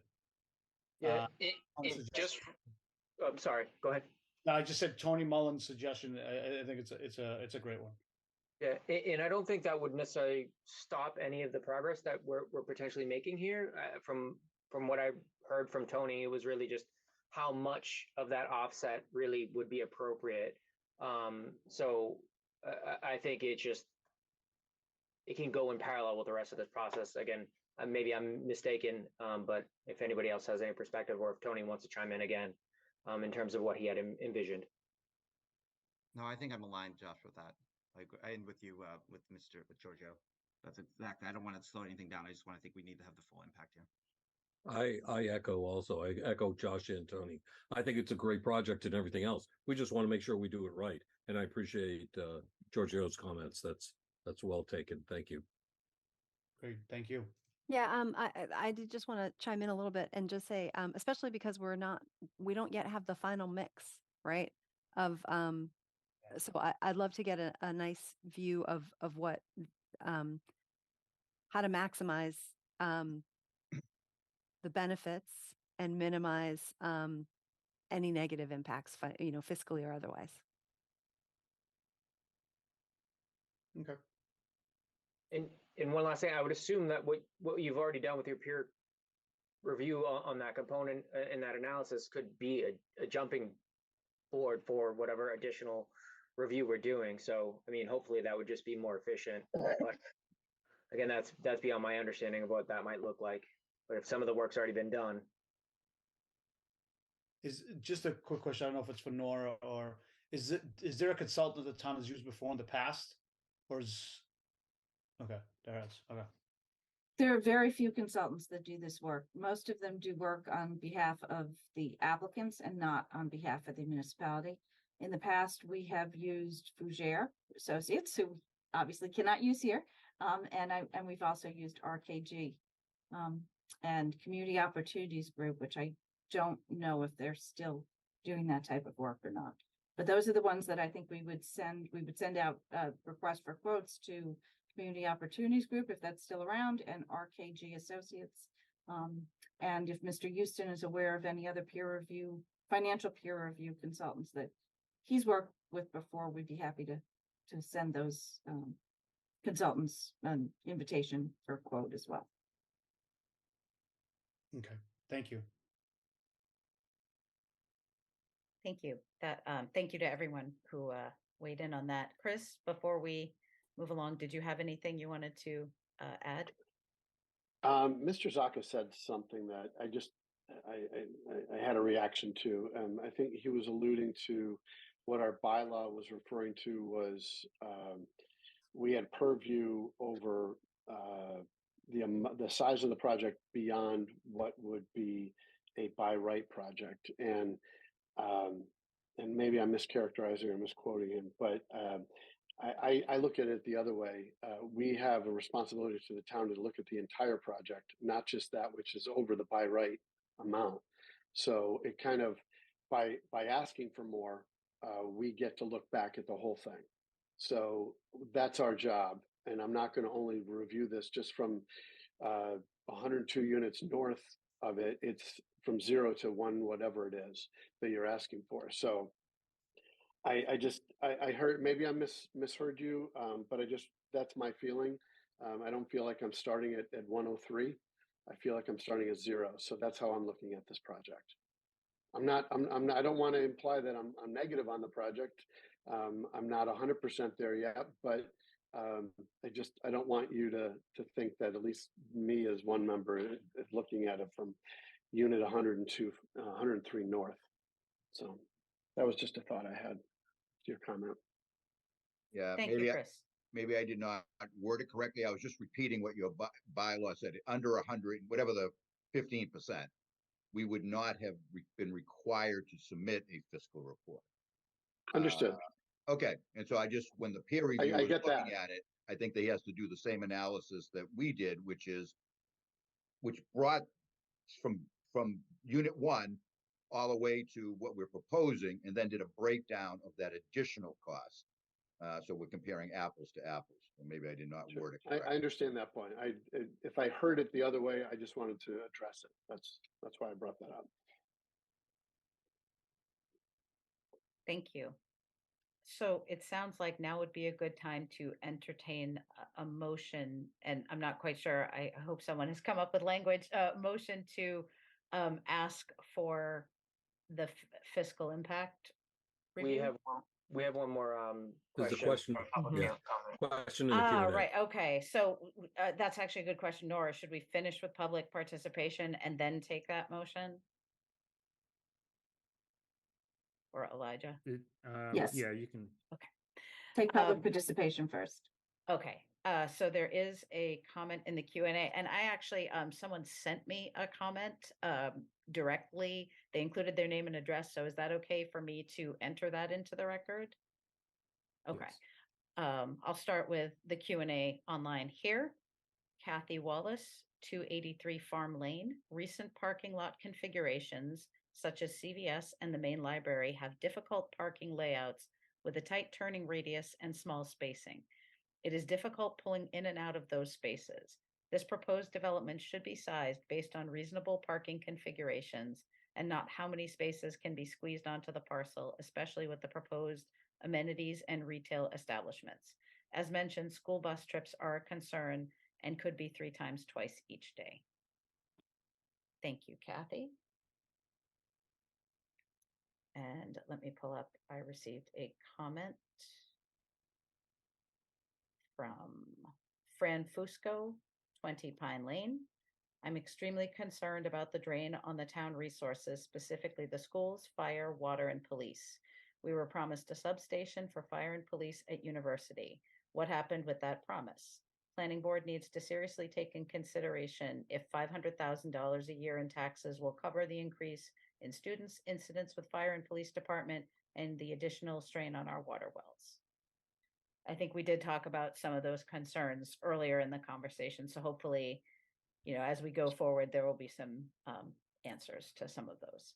And that was all I had received. I don't see anything else in the Q&A, and I don't see any additional hands raised, but I'll give it a second if anyone else, public participation, wanted to participate.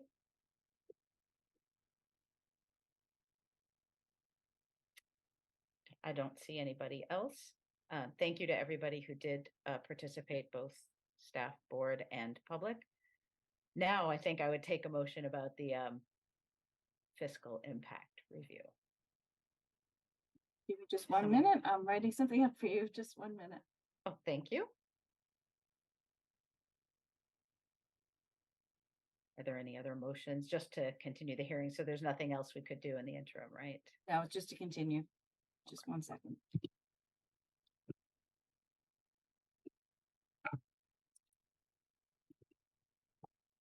Will we be going to July or August? Do we know what the continuation is, Nora?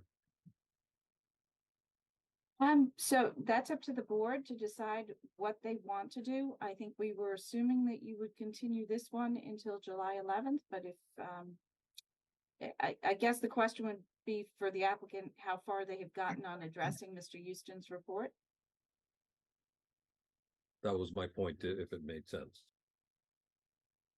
May I, if I may, on that, if you can continue, I believe you said everything has to be in by next Wednesday for July 11th.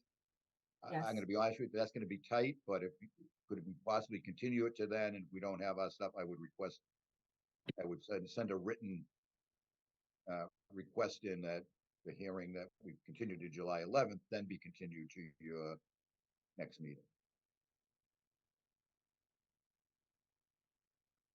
I have half the team telling me no issue, with the other half saying they may need a little more time, so. Trying to keep the pressure on everybody. So I have two motions for you to consider. Can you see that screen? The first would be a motion for additional peer review, and the second would be a motion for continuance that's currently written to continue till July 11th. If the board were to continue to July 11th, and then the applicant was unable to get the peer review response done in time, you could further continue the hearing until August 8th.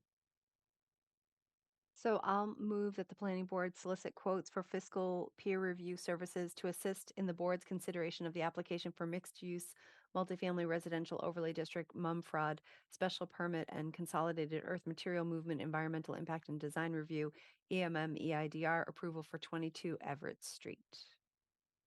Second. Have a motion and a second. Any further discussion? I don't see any. I'll take a roll call vote. Kate? Aye. Josh? Aye. Chris? Aye. Phil? Aye. And I vote aye as well. So I think at this point, I'll take the motion to continue the public hearing. I move that. Sorry, Mr. Houston has his hand up. You're muted, Mr. Houston. Sorry. There we go, yeah.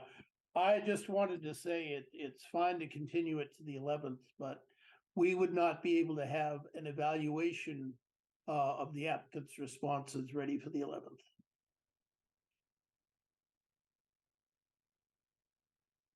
With that in mind, does it make sense to just continue it to August?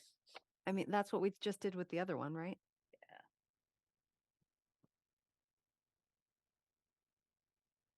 I'm seeing nods. If the board is so inclined, then the August 8th Right. meeting. I'll move that the planning board continue the public hearing for the mixed use multifamily residential overlay district MUMFROD special permit and consolidated earth material movement environmental impact and design review EIDR approval for 22 Everett Street as described in the application, therefore submitted to the planning board and filed in the office of the town clerk on May 24th, 2023 to Tuesday, August 8th, 2023 at 7 p.m. via Zoom, where a Zoom link and associated call-in numbers will be provided on town's calendar on the homepage at https://www.townhall.westwood.ma.us/. Second. I have a motion and a second. Any further discussion? Seeing none, roll call vote. Josh? Aye. Kate? Aye. Phil? Aye. Chris? Aye. And I vote aye as well. Thank you all. We'll see you on August 8th. Thank you. Thank you. Thank you. everyone. Thank you. So next on the agenda, is 190 Washington Street, continuation of that public hearing. If we could bring in the applicant or whoever's here from that team. Should, if I could, Ken Cram, if he's not still up. Looks like we still have him in here. Okay, Joe Betancourt. Okay. And I know Mr. Barsamian himself is not here, but standing in his place is his daughter, Jen Barsamian. Not sure if others are here, but they're really the only ones that will be speaking if we need to. Yeah, I do not see Jen on here. There's a number 225506, but that's about it.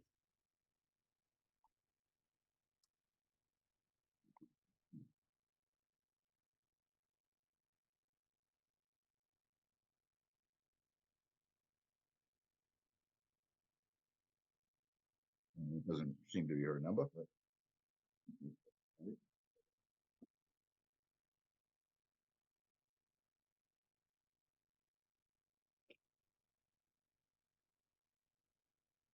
Ready for me to start? Yeah, it looks like all the members of your team that are present have been moved in. And if we see anyone else pop up, we can move them in as they arrive. But please, the floor is yours. Thank you. Again, just for the record, I'm Peter Zucker.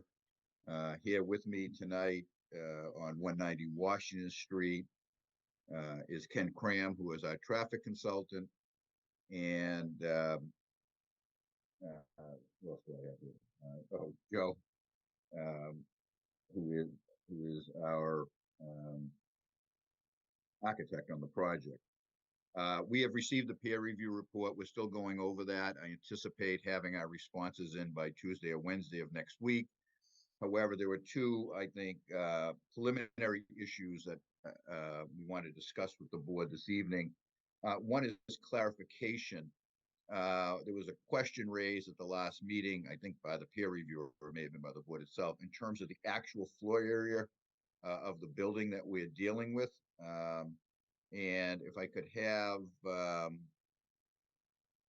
Joe could share his screen. Go over that quickly.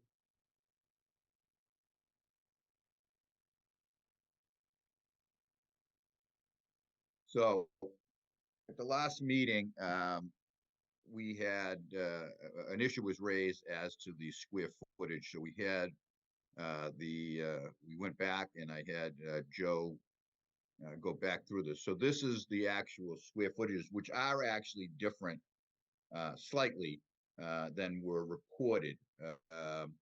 So basically, we have a basement, which we have not been counting in the square footage because it is basically dead storage. The first floor is now, as shown here, as we indicated at the last meeting, what will be excluded is the vestibule in the front and the stairwell in the back. So we now have 1,905 square feet on the first floor, and the one that says first floor again is actually the second floor, which is 1,860. So these are the numbers that we will be using going forward.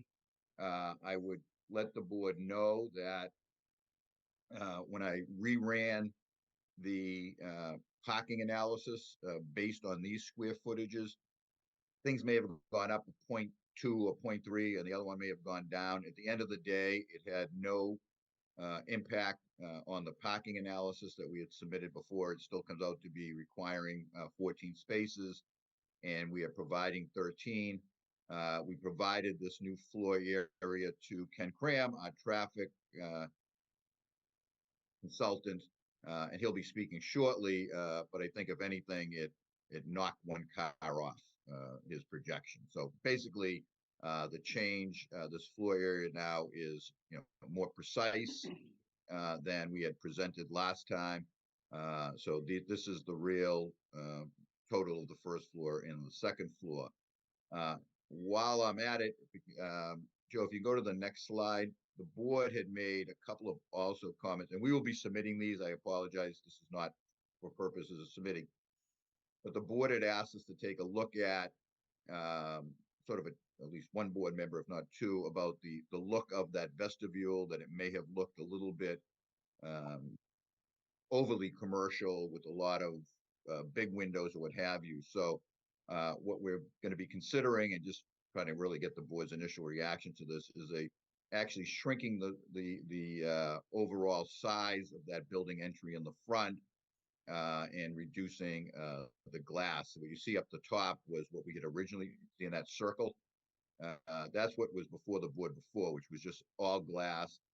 Now we've broken it up with with windows at the top, but more of a door entry in the front, and shrunk the overall size of it to hope. I'm not sure if I don't want to use the word residential, but less contemporary, I believe maybe the word somebody, more contemporary. The other thing, just to show the board now, if you can go to the next slide, one of the things the board had asked, and we'll be submitting this to the board, is, and just keep going, as you go around the building, there was a concern that we weren't properly showing the grades. So when we submit this finally, you'll see here, especially on this side, on the left side, you can now see we're actually showing you the grades that the board had asked for to show exactly how the cars and the angling. So anyway, that was more for clarification purposes. I don't know if anybody wants to comment on the look, this look versus the window look, before we go to Mr. Cram for his report. I just have a quick question. I actually appreciate you pointing out that you've added the grade because I think I commented on that. But if you could just flip back to that other photo for a second. My one question is, I see it looks like it's brick all the way to the pavement. Is that how it's actually going to look, or is that going to be exposed foundation? So that the stone is gonna go all the way down. Okay, We'll probably leave it up about 8 inches, just so that we have some at the base. Maybe some exposed, especially sort of in this area. But the idea is that the stone will go all the way down to create sort of a true base of the building. thank you. And I had a question, actually. I think you've answered this already, but I just would like to hear it again for my own peace of mind. So from at this view right here, those are handicap spaces there. How do people enter the building if they have parked here? Yep, so, so our thought is if somebody parks in this space here, the idea is that they will sort of get out of the car, come through here, arrive at elevation roughly 127, and then start to ascend to get to the front door, which is roughly 129.2. We're still sort of evolving the landscape, but the idea is to try to make this as sort of pleasant and nested within like a nice little landscape environment. Right, but not. So I just want to make sure I'd love for it to not be as much of an obstacle course. That looks a little bit like an obstacle course for them just now. And so I'm just about done. I did want to say that I do like the second vestibule better. It has a little bit, it's more in consistent with the village feel as you go down Washington Street. So I appreciate the change. Thank you, Kate. I guess since we've started kind of commenting on this portion before we move on to the traffic, if any other board members had comments about the renderings before we move on to traffic, Josh? Yeah, I think you guys crushed it. Actually, I did not sort of agree with a lot of people that this looked too commercial at first, but seeing what you guys did with it after, I can definitely see the contrast. I think you guys did a great job. So thank you. Yeah, I also like this new vestibule. And I also share Kate's concern about navigating from those particular parking spots. And it's one thing in July, but in January and February, I just wonder about how clear that's going to be for someone to navigate that little labyrinth of a way to the door.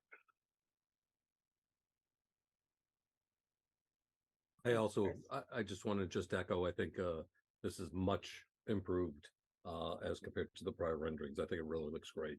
Thanks. Agreed. I like that design. It's more appealing to me than the previous design for the vestibule. Did anyone else want to weigh in on the drawings or the renderings?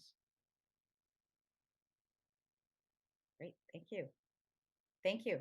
If you wanted to Sure. move on to the next part of your presentation. Yes.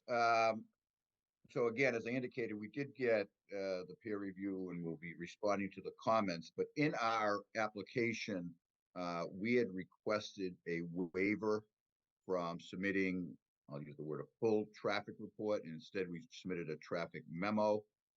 In his response, in his peer review, Mr. Houston acknowledges that and then asks us to either, go forward with our waiver. In addition to that, he made some good points in terms of things that we should add.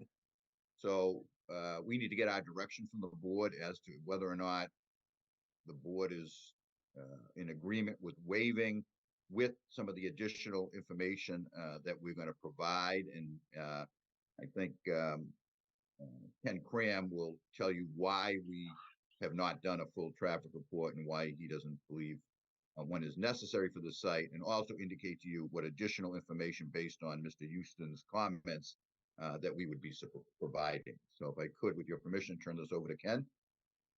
Absolutely, thank you. Good evening.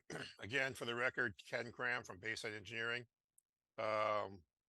We were able to get a response in,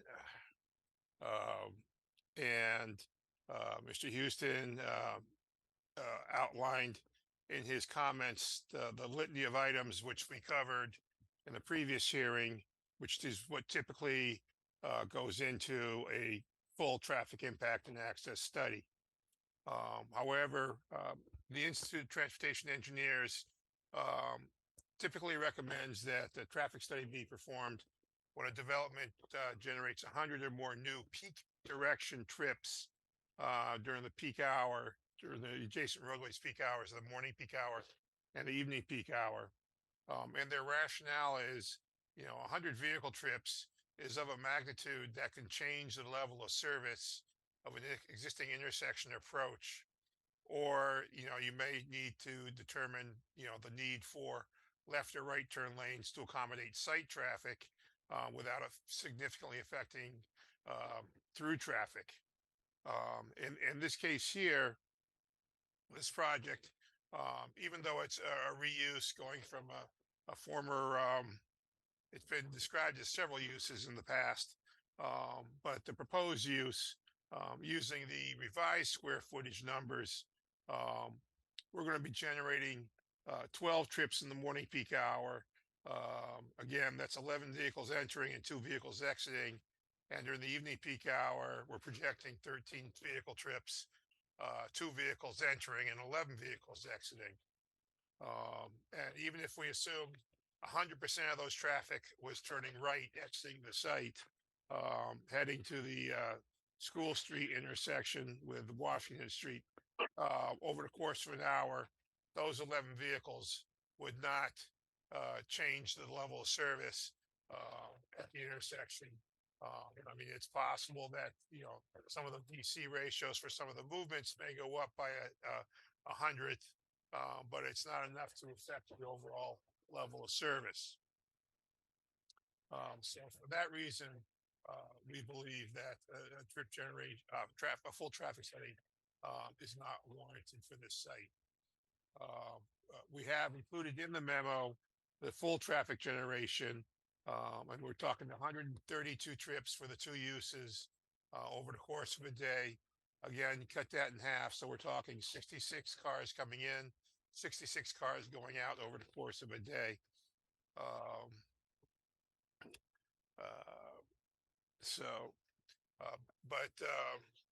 One of the things, and there is public transportation. Again, we got bus route 34E, which goes from Forest Hill Station and Jamaica Plain to Walpole Center and Walpole. And there is a stop real close to the site, right at Waldo Way. So there's potential for people to use public transportation to get to the site. But again, our trip generation numbers are conservative in the fact that they don't account for any public transportation use. And as a matter of fact, the Islington Station is only a quarter mile east of the site. So there's another possible use. One of Mr. Houston's comments was relative to a requirement in the town's bylaws that we use a 4% compounded growth rate for projecting traffic from existing conditions to no-build conditions. As I indicated earlier in the previous hearing, again, discussions with the Central Transportation Planning staff indicates that growth in the town would be appropriate at approximately 0.43% to 0.64%, which is significantly lower than a 4%. Using the 4% growth rate, we would use it if we absolutely require to, but all it does is overinflate the future projected no-build conditions and would minimize the potential impacts of any project, whether it's our project or any project nearby. We did go out and do site distance measurements. We have very good sight lines. We did not measure speeds, but we used the posted speed limit and added 5. So we used a 40-mile-an-hour speed. But we do have great sight lines, and of course, with any project, we would recommend that any plantings in the vicinity of the site driveway or any signage be set back or very low so as to not block their sight lines. And so, and basically his two comments, 29 and 63, were virtually similar. So that addresses most of the comments. But our key thing here is the fact that our traffic generation is so low that a full traffic impact and access study would not give us anything new in terms of information. So that's a summary of our memo of June 19th, and I'll be glad to answer any questions. We understand that the planning board and Mr. Houston will have an opportunity to more thoroughly review. What we're presenting tonight is essentially the information that we are providing and looking for the directions of the board, hopefully that a full traffic analysis is not required, and what we're submitting is sufficient in terms of the areas that we cover. Thank you. Thank you. Mr. Zaka, did you have any other portions of your presentation before I move along to the? No, that's it for reviewer? this evening. Okay, I just wanted to make sure. Thank you. Thank you very much. That was very informative. I guess at this point, I'd like to ask Mr. Houston if he would like to weigh in. Well, we essentially pointed out that a full traffic study had not been done, to call that to the board's attention and to ask for the board's input as to whether you think additional information is required. It sounds as though the information that Mr. Cram is providing is helpful to more fully understand the impacts. In terms of a full traffic study, I don't know what the precedent is on town-wide for projects. I know on the 436 Washington Street project, that had very low trip generation comparable to this site. And the board did require a traffic study there, a full-blown traffic study. So I would agree with Mr. Cram that the magnitude of the trips here are not sufficient to impact any of the intersections, even the nearby ones.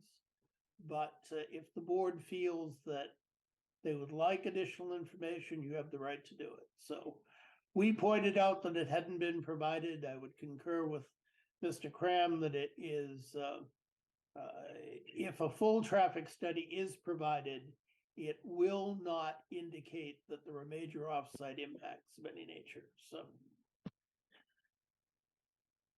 Thank you very much. I'd like to open it up to board questions and comments.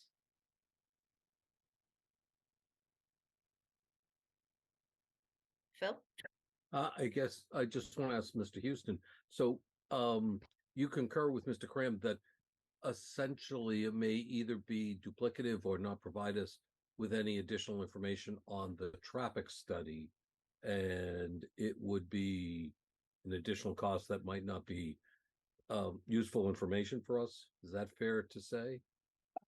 Yes, I mean, the only thing that a quantitative traffic analysis would do is provide you with an accurate estimate of the delay that would be incurred by future users of the project, particularly those who chose to turn left out of the site onto Washington Street. But from a pragmatic point of view, you know that any private driveway along that street, the vehicles coming out of it are going to be substantially delayed if they're trying to take a left. So you know what the results are going to be if it is beneficial to have a number in terms of seconds of delay that would require a more quantitative approach. But I'm not sure that information is terribly useful to the boards. Yeah, we'll get the number, but since the threshold and the numbers are pretty low, is it going to really change a consideration of the application, I guess is my point. if I were making a decision, I don't think that information would be helpful to me. That's all I have. Thank you. Thank you. Anyone else have questions or comments? Are we being asked the question on the waiver tonight, or are we just being given the information to consider it? That's a great question. Nora, Elijah, should we decide on that this evening or? So you can do it either way. Typically, you don't actually vote to grant waivers until you're prepared to make a decision on the project. But okay, by delaying it, aren't we asking them to go through the process of creating the study? No. Are they I don't think relying so. on? So I think you're letting them know that you're inclined to grant a waiver, but you want to see all of the materials for the project and get through the rest of the peer review issues. And if nothing that comes out of the rest of the process contradicts the statements that the traffic study is not necessarily warranted, then you will grant the waiver. But you don't usually vote ahead of your voting on your application. You certainly can if you want to take up the waiver request. I don't believe this is the only waiver request. I think there's also a waiver request with regard to landscaping. And there's the waiver of the distance to intersections. So there are a couple of waivers to be taken. Okay. The board could take them together or take them one at a time. It's really, you have complete free reign there, however you feel is most appropriate. I guess if I may, I guess we're looking for some direction because traffic study versus, adding landscaping could be a significant time factor involved in terms of producing a full traffic report. So even if we're, we're just looking for direction, I guess, at this point. Yeah. Right. Personally, given what everybody has said tonight, I'd be amenable to waiving that traffic study. That would be my inclination, especially after Mr. Houston's comments. Obviously, I agree with Nora on the vote, but I think that would be my sense. Yeah, I would say the same thing. I guess I would, in light of Nora's comments, keep our procedures the same and officially vote on it later. But if you're going to pull the board, I, as one member, would probably agree to the waiver. So I'm not going to make the joke that says I never read the traffic studies anyway. So I'm not going to make that joke. But I agree with members who've spoken. Yeah, I'd be amenable to a waiver for this one. Yeah, I'm comfortable with that as well, especially given Mr. Houston's opinion that that's okay. So hopefully that helps you with direction. I think it sounds like we're okay with that recommendation. Again, unless something comes up to kind of contraindicate that a little further in the process. Any other comments, questions from board members? Okay, Elijah, Nora, any staff comments? Yes, I would just like to mention regarding this site that the Conservation Commission had mentioned that land disturbance over 5,000 square feet requires an administrative land disturbance filing. So to please, go to the appropriate channels. Thank you. This is a public hearing, correct? Yes. Yes. Okay, then I will at this point open it up to public comment. Attendees, please feel free to raise your hand or type in the Q&A. Give us your full name and address for the record. Give that a moment, see if anyone wants to weigh in.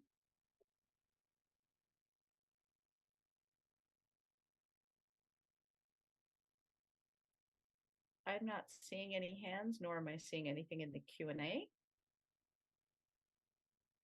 I will at this point then take a motion to continue the public hearing.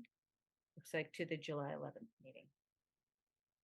I move that the planning board continue the public hearing for environmental impact and design review EIDR approval for 190 Washington Street as described in the application therefore submitted to the planning board and filed in the office of the town clerk on May 11th, 2023 to Tuesday, July 11th, 2023 at 7 p.m. via Zoom, where a Zoom link and associated call-in numbers will be provided on town's calendar on the homepage at https://www.townhall.westwood.ma.us/. Second. I have a motion and a second. Any further discussion? Seeing none, I'll take a roll call vote. Phil? Aye. Josh? Aye. Chris? Aye. Kate? Aye. And I vote aye as well. Thank you all. We will see you on July 11th. Thank you. Thank you. Thank you. Okay, let me go back to my documentation here. We took 425 Providence out of order, so it looks like next up is 25 to 41 Hedgerow Lane. Yes, and I think we have Mr. David Spiegel here. I will note him to panelist.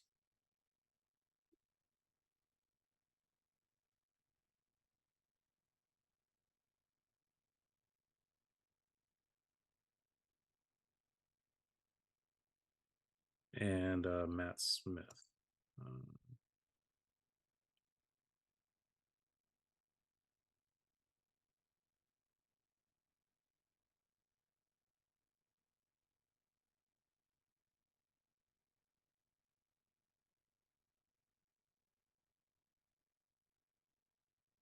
Great, thank you. That's the project team, David Spiegel and Matt Smith. Looks like we have everybody. Okay, Wow. welcome, Mr. Spiegel and Mr. Smith. So this project, I have Peter Zucker again. Oh, I actually represented Canton Street Realty Trust when I had hair on my head, because that's how long ago I believe we did this project. And at that time, after the approval of the subdivision, the applicant for security put up a tripartite agreement. And at this point, we are requesting the board's vote to release that security, since we believe that the road and the improvements have been completed.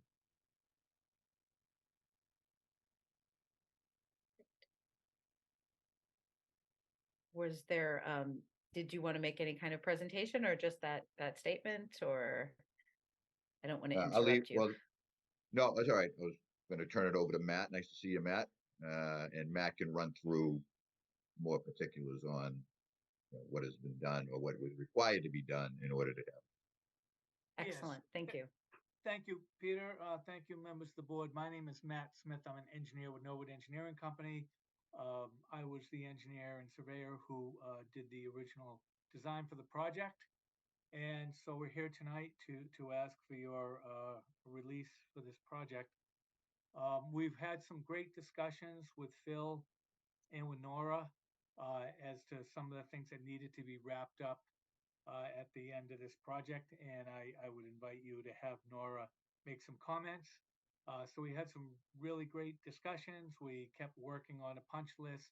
The latest things that needed to be done were landscaping issues that were completed last week. We've submitted pictures to both Phil and Nora. A couple of trees needed to be planted. There was some erosion, so we put down some erosion control. I believe the only remaining item is that there was a section of grass about 80 feet long, which did not, the grass really didn't take, so that has been replanted. I know that's something that shouldn't have happened before, but in my mind, with all the things that were constructed on the site, the whole detention basin, all the utilities, the whole roadway, I believe the place looks really very, very good. And although that grass should have taken hold I believe that the 80 feet of grass is something that will grow back in, and it was replanted very recently. So I'd like to wrap up my comments at this time and see if Nora has any comments or any recommendations, and I'd be happy to answer any questions that the board has. Sure. So I just like to clarify this discussion. There are two parts to it. The first is a modification of the original subdivision approval to replace the approved landscape plan with a new landscape plan. There were street trees that were planted throughout the length of Hedgerow, and they were slightly different than the plans that were shown on the original subdivision plan in, what was that, 2017, I can't even remember what the year was when that first plan was approved. So 2016. So Matt has submitted a modified landscape plan that makes just the tiniest changes of some of the variety of trees and the precise locations. And I believe it eliminated a couple of the street trees from along Hedgerow and puts additional trees back along the emergency connector. So that's the first thing you're being asked to consider. Consider modifying the approved landscape plan by replacing it with this new landscape plan. And in order to do that at tonight's meeting, you need to find that the change is just a minor modification, which I believe it is. And then if you do believe that the new plan is a minor modification and you're in favor of it, and I would think you would be, because it does allow for more landscaping in the area near the emergency connector where there's probably more of a need for landscaping in that area. Then if you agree to modify the plan, then the subdivision is completed in accordance with your plans. We have had as-built plans that have been reviewed by Beta, and they've confirmed that all of the work that was necessary at the project has been done according to those plans. And as Matt mentioned, the only significant issue is there's one section of grass that just has not taken. It was reseeded just this past weekend, I believe, and very well may take. If it doesn't, then I think the board could still be protected in putting the developer on notice that if that grass does not grow and become well established, you won't recommend approval of the Hedgerow Lane becoming a public street. That request for approval will go to the next town meeting. We're not sure yet if that'll be a meeting in November or in May. We have to wait for the select board to decide in September. But if the grass doesn't take now, if the new seed doesn't take now, it can be reseeded in September in plenty of time to get ahead of a town meeting, even if that's in November. So the first thing I'd ask is for Matt to show the new proposed modification plan, if you have that handy. I don't have it, You don't? Nora. Maybe you could put it up on the screen. It is. Okay. I can describe it. No, is, I sure. should be able to find Okay. it. Okay. Give me a second. And while you're doing that, as far as the count, as Nora said, there's more trees near the emergency access way.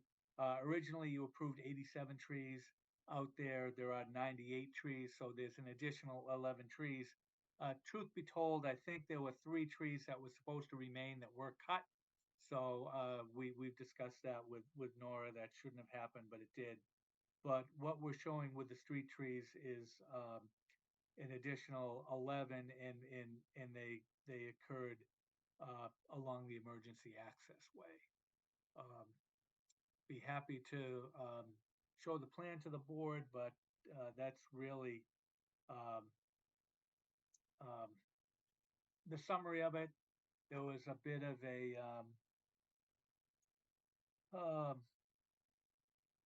change in the type of trees, but I think Phil and Nora are comfortable with the type of trees. So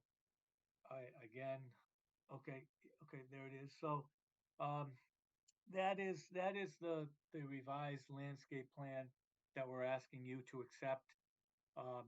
What we did was we went out, and all of these trees that you see are actually the trees that have been built. We went out and took measurements to all the trees along Hedgerow and along the emergency access way. And then we also, down in the corner, we had 3 new trees that were in an area that were a little bit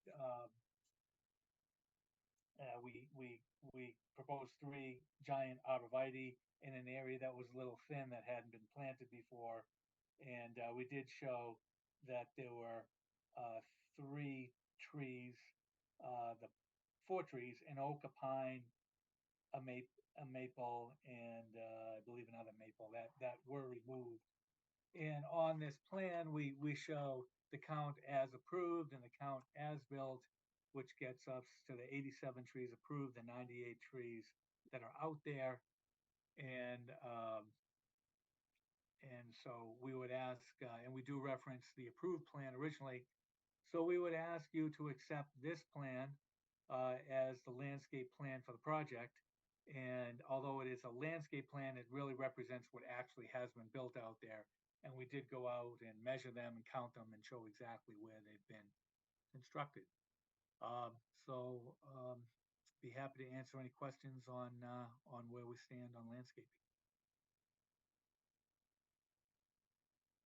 Thank you.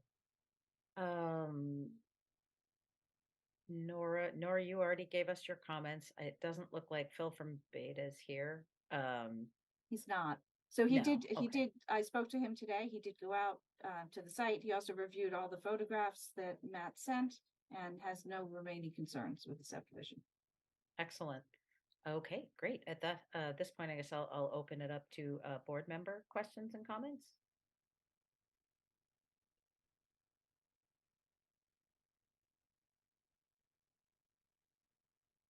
Okay, well, doesn't look like anybody has any questions or comments.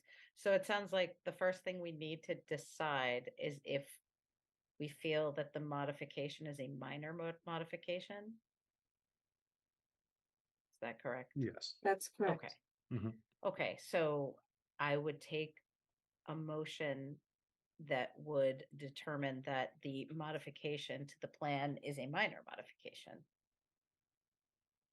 I move that the planning board find the proposed modifications to the landscape plan for the Westwood Estates definitive subdivision to be minor in nature. Second. Okay, I have a motion and a second. Any further discussion? Seeing none, I will take a roll call vote. Chris? Aye. Kate? Aye. Phil? Aye. Josh? Aye. I vote aye as well. So the next motion would be to grant the proposed modifications to the landscape plan.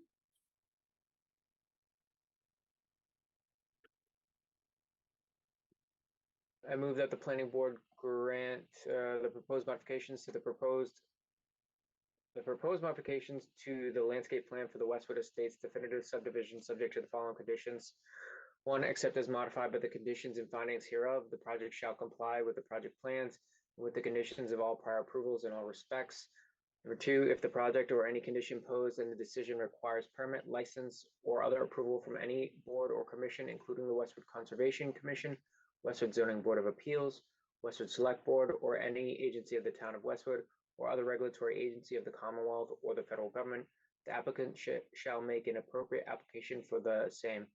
If any condition of such permit, license, or other approval from any other board, committee, or agency is inconsistent with this decision, the applicant shall make application to the planning board for an amendment of this decision, and the planning board shall consider such application in accordance with the requirements of the planning board subdivision regulations. Second. Motion and a second. Any further discussion? Seeing none, I'll take a roll call vote. Josh? Aye. Kate?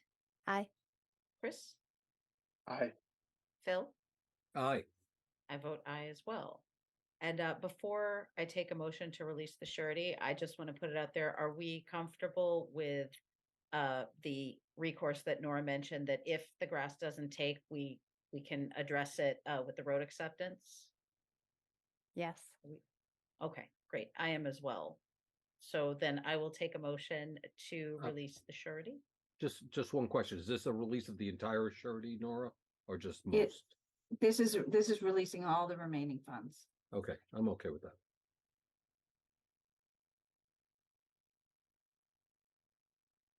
Someone I'll like to move make the that the motion? planning board grant the release of the remaining balance of $390,715 that is currently reserved under the tripartite agreement for Westwood Estates Phase 1, of which agreement was entered by and between the Westwood Planning Board, Canton Street Realty Trust, David Spiegel, trustee, and Hometown Bank to secure completion of the work associated with the roadways and installation of utilities for the full project, including all phases of construction for the Planning Board's definitive subdivision as described in the Planning Board's decision titled Certificate of Vote Definitive Subdivision Earth Material Movement Special Permit, dated November 1st, 2016, and filed in the office of the Town Clerk on November 15th, 2016, with the following condition.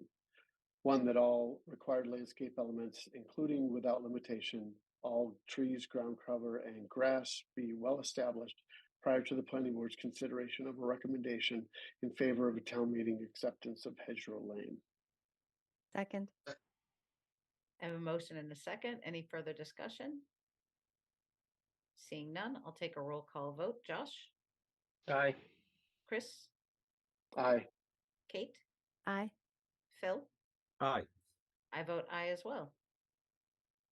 And that was it for that one, Nora? That's it, and it's not a public hearing. Great. Thank you very much.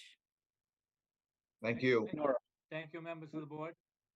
thank you. Thank you very much. Nora, Great. I had a question on this, Nora. How did this work out? This was the first subdivision we did.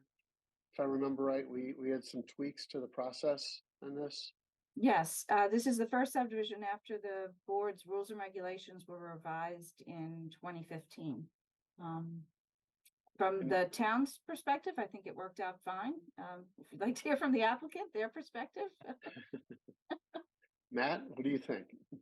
I liked it. This was back in 2016. This is when LID elements, low impact design elements were just starting to come to the forefront. And I like the concept. We've used it in a couple of other projects. I had a little bit to get used to in the beginning, but I've designed a few and I've seen a few that work really well. And I believe, and I think David needs to speak to this, that the project has been successful as far as getting buyers for the property, which is a fact that comes with a development business.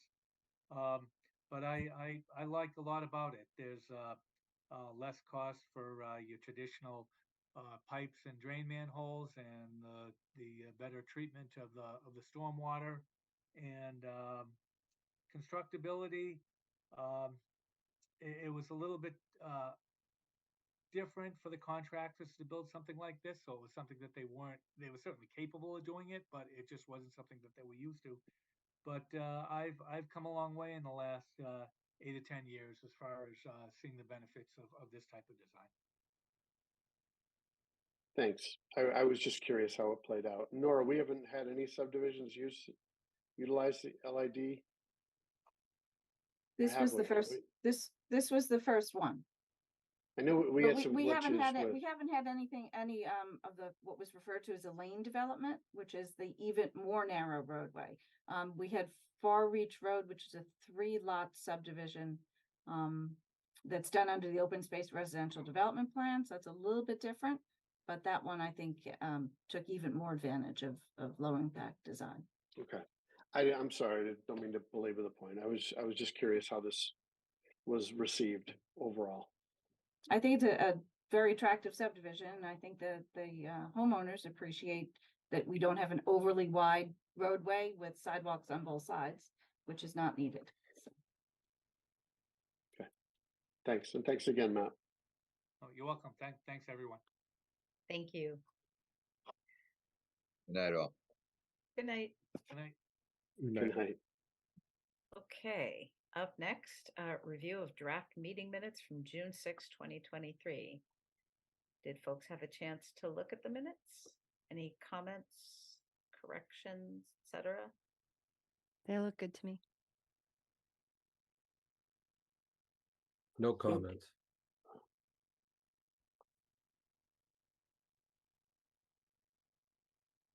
Okay, then if nobody has any objections, I'll take a motion to accept the meeting minutes from that meeting as written.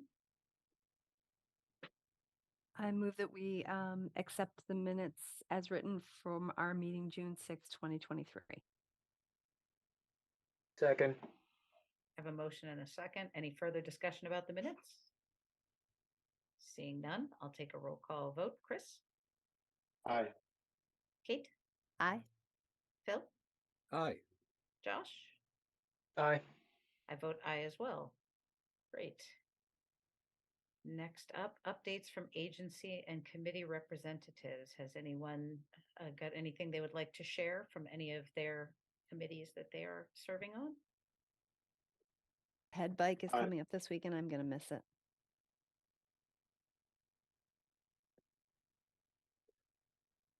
Long range financial planning. We've had a couple meetings. We just had one last week, and we created two subcommittees. One to look into Community Preservation Act and whether or not to adopt it, and the second was a facilities reimagination. That's a mouthful, but that's what. And I've found myself on that subcommittee. So I think it's just looking at our municipal buildings and things that might be coming up in the end of life, and do they have other purposes? Maybe not end of life, but end of use, current use. Deerfield School came up. So there's just going to be a deeper look and a possible recommendation to select board afterwards. I think that's a good thing. Question about the CPA. That's a If big that one. were to move forward, would that be sponsored by the select board, or is that a planning board thing? I think it's just being reviewed right now. It's come up in a couple of town meetings. I think, Nora, you could probably attest to that. I think it went back to when it started, maybe in 2001. It was first brought to town meeting, and it didn't pass then, and it might have come up one or two other times since then. So I don't know who would be the sponsor of any potential article, but that subcommittee hasn't even met yet, so don't know. Got it. Very premature.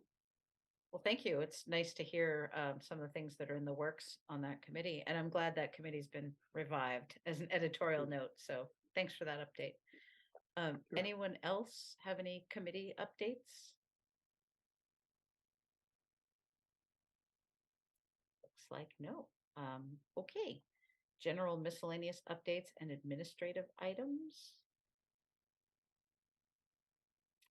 Like we have a couple of upcoming board meetings, July 11th, 2023 and August 8th, 2023. Anything else, Elijah, that we should discuss at this point? I don't think so. I think we got it covered. All right. If nobody else has anything else they would like to bring up that is within the scope of the agenda, now would be a time to take a motion for adjournment. So moved. Second. Any further discussion on adjourning? Looks like no. Okay, I will take a roll call vote. Phil. Aye. Chris.